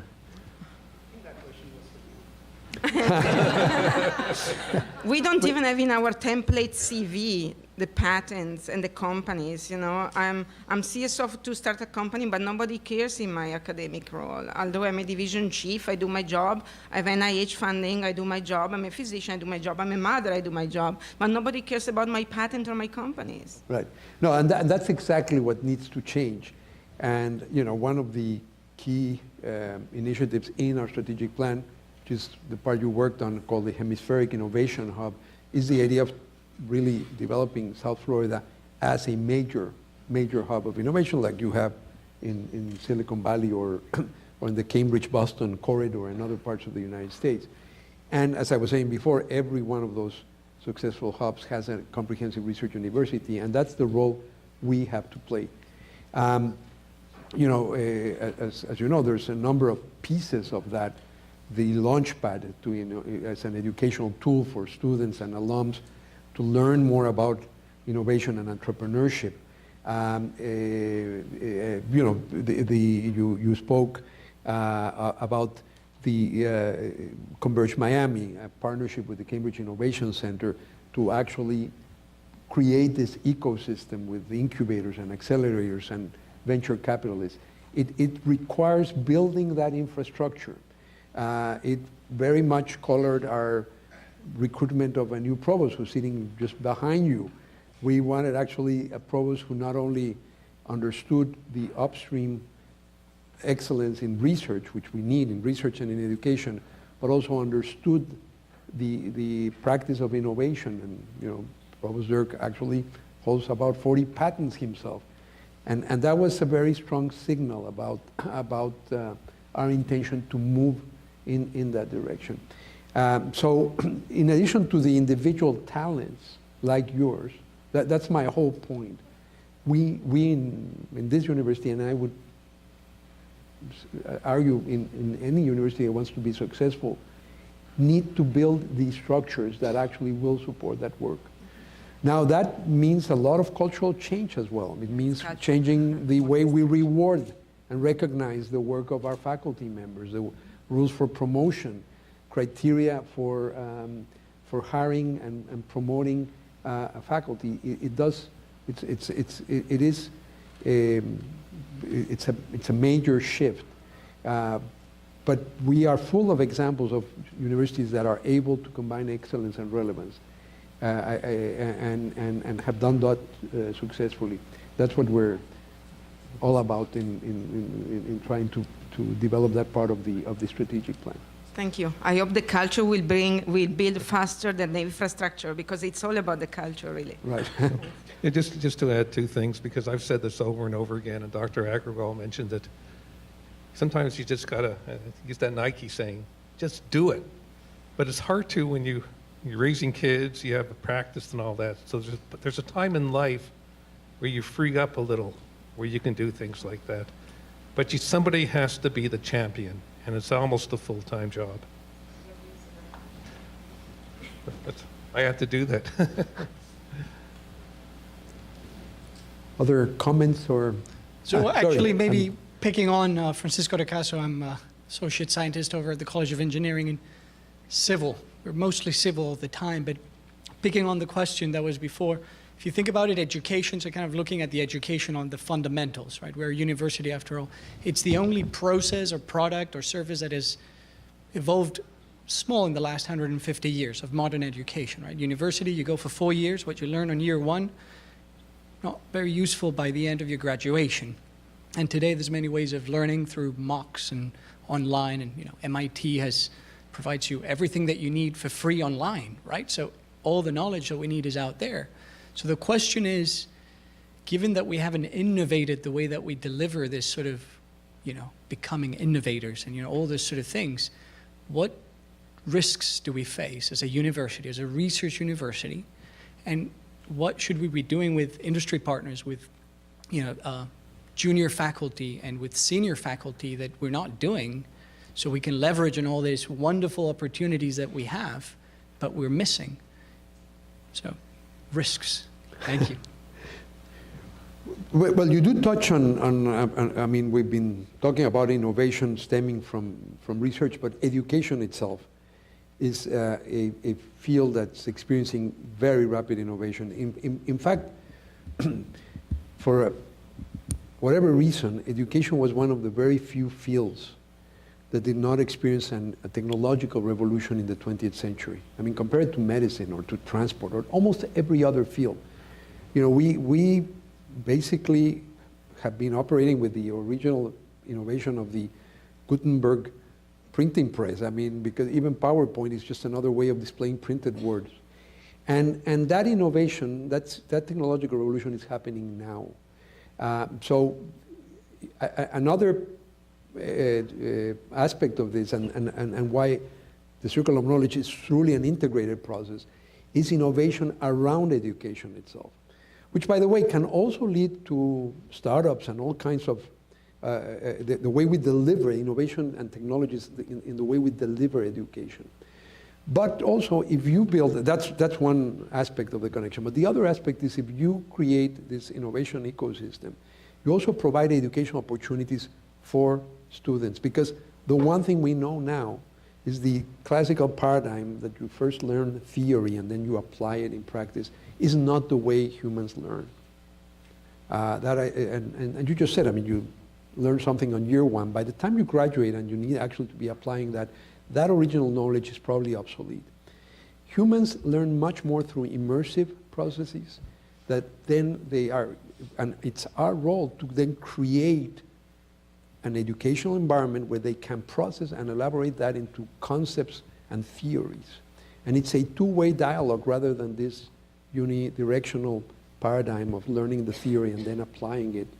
And I think if a university is part of an innovation ecosystem, any of the experiences you've heard would offer right now opportunities for students to be immersed in the actual process of innovating, of developing new technologies. And that then creates I mean, this is the way we actually educate scientists. You put them in the lab. You make them actually do it. Well, the same thing applies to engineers, to any other set of students. So education does come in as a topic of innovation in itself, and new technologies. You mentioned the MOOCs. And also as a part of building the innovation ecosystem and using that ecosystem to then enhance the educational experience of the students and the learning outcomes of students by offering them immersion opportunities. Yeah, I mean, just to build on that, I really agree that massive participation of undergraduates in research is really happening a lot more. And, I get contacted by prospective University of Chicago students wanting to know if they can get something started in their freshman year and things like that. I'll also put in a plug for our northern Chicago neighbor at Northwestern. They've been doing interesting things for a long time. They've had a program there for a long time called Engineering First, which means you don't wait until you've learned all the chemistry and physics and biology and mathematics, but you start talking about engineering problems from year one.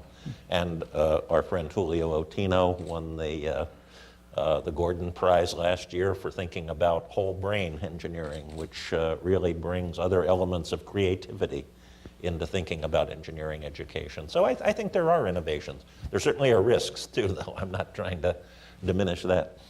Yeah. I mean, a particularly interesting example is the rise of simulators. We just built an entire hospital here at the School of Nursing. It's a simulation hospital. It is very high tech, but it's fundamentally an educational instrument. And that's an example of education in itself as an object for innovation. And a place where you pull together other areas of innovation to feed the educational mission. The circle is, in good universities, which is what we are striving to be, the circle is fully integrated. You don't have research here, education here, innovation over here, healthcare over there. You actually have a continuous, mutually enriching process between those elements of the circle, or what I call the circle of knowledge, but that process of production, reproduction, recreation, translation, and utilization of knowledge. Please. Please. Yes, thank you. I am Professor Delgado Almeida from the Clinical Research Unit in Valencia, Venezuela. And we discovered several advanced aspects from cardiology, specifically about the arrhythmia, cardiac arrhythmia. Then we developed a novel method to reverse ventricular fibrillation and other arrhythmia. Ventricular fibrillation because it's at the top, you know. And the second is the treatment of heart failure from grade 1 to grade 4. And then this is the screen is very clear. And then I have the opportunity to talk with you, and then I call you, with your offices. It's not what is important is that you or other physician or research from other university just to support our investigation. But this investigation is completely, it's not just to advance too much. But the reversion of ventricular fibrillation is in every people with treatment. And heart failure is reversed virtually in all people. And that's it's not lesson for any people. It's not a discussion. It's not a proposal. It's are facts. That I can talk with you. We can call you just with your office, just here in the University of Miami. Excuse me. And I will be delighted just to share all this investigation that is completed. Just as writing, I am writing the article, and it's a big advance. Thank you. Bye. Thank you. Please.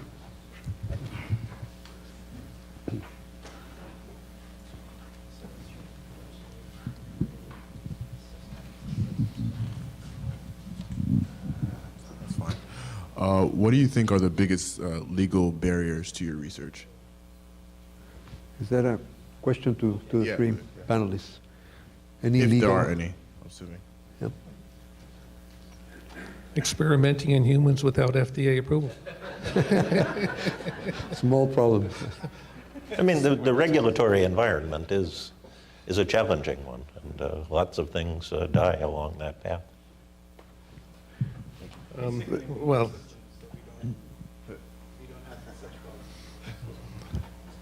yeah, I think I maybe was a little too quick there, but the regulatory aspect is very important. You really have to show it works before you can try it in people, and you don't know if it works until you try it in people. That's the whole point I mean, at least with drugs, right, of your own work. And there was, somebody else had asked for the floor, and then we will wrap up.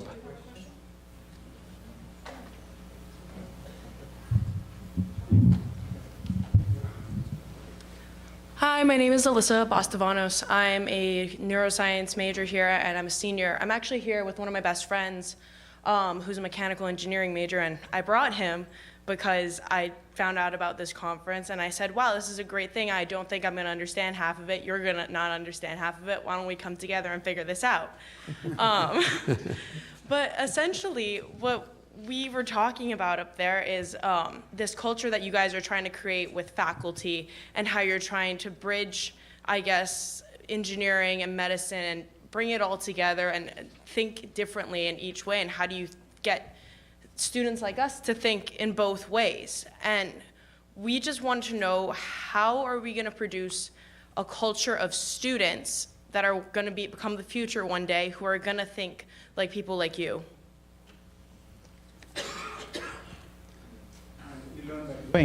You come and immerse yourself in some of the activities. I guess the easiest thing is to come to our group meetings. That's just for me. Anyone's welcome to attend our group meetings, and we talk about these issues at lab meetings. Welcome to attend those, for sure. I mean, in many ways, engineering is more like medicine than either of them are like science. Both are consumers of science. So, you know, I think, but I think what you're sort of talking about is taking the first step. How do you get over the initial hurdle of getting into those environments? And you know, I think it's sort of a tried and true way. University faculty are eager to deal with individual students. We don't all just like to, you know, go in there and talk for 50 minutes and leave.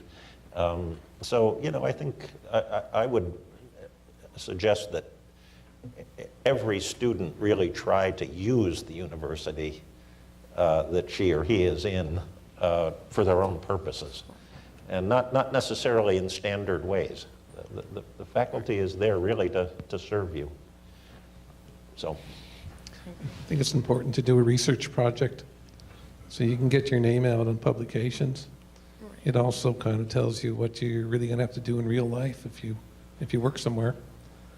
And then the rest is an evolution. It's you know, I think we're all in your shoes at one time, not knowing what's yonder, beyond the horizon.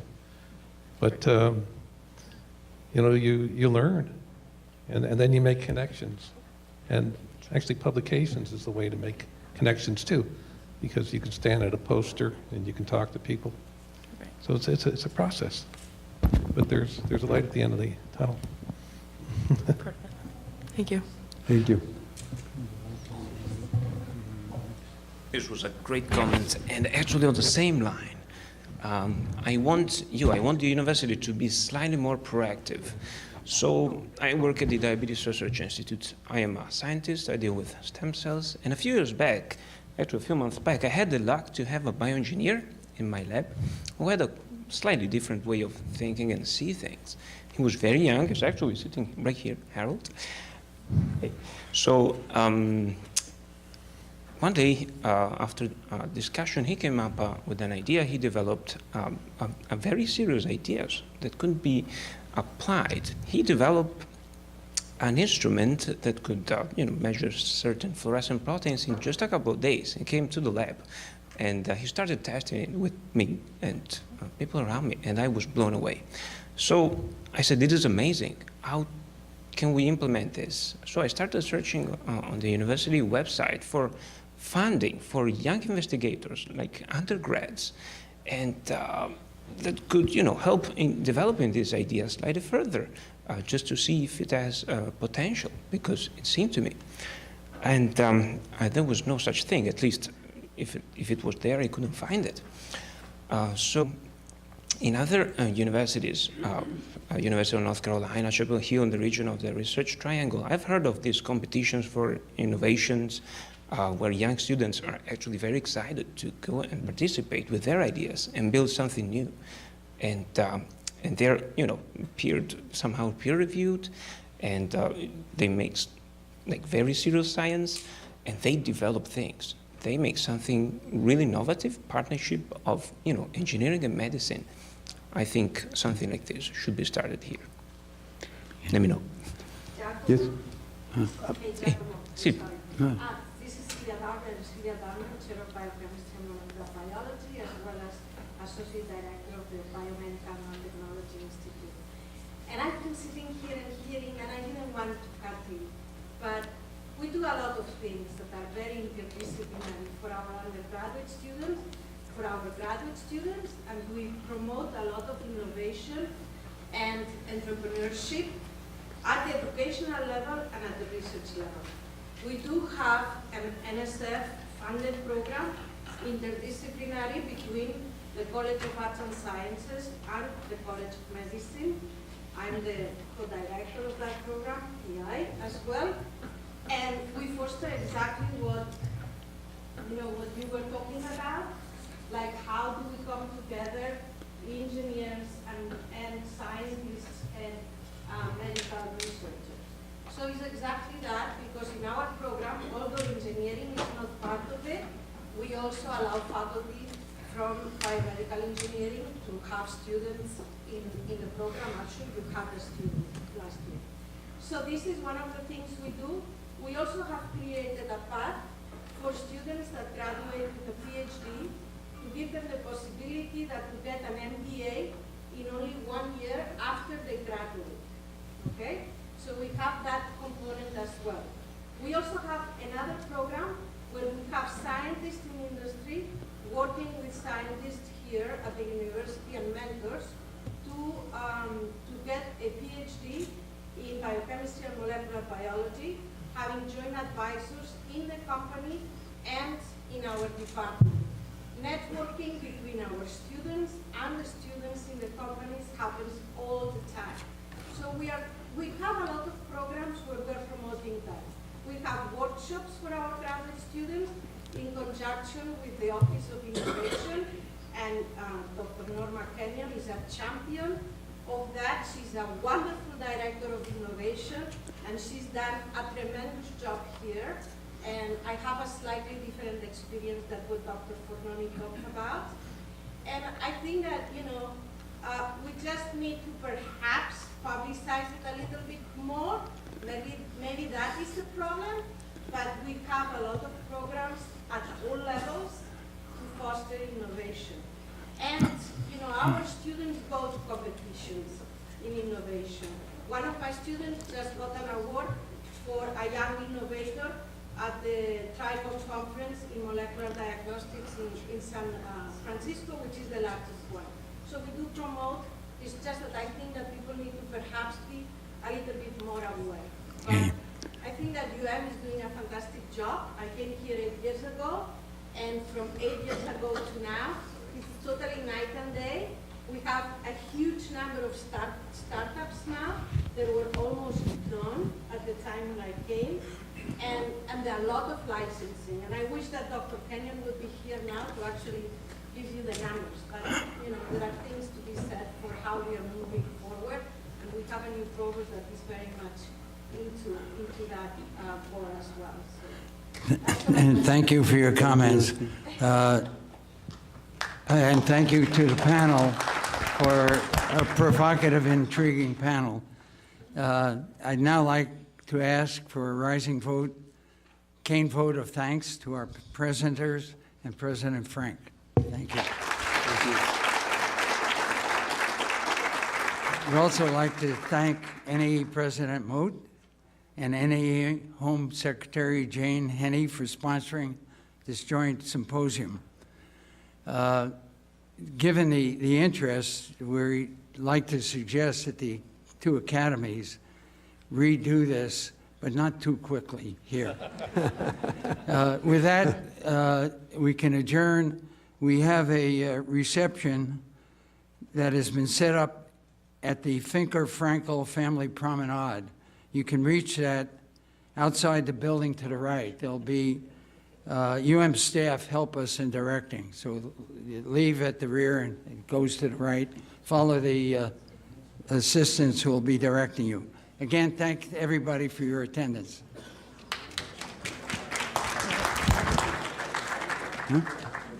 Yeah.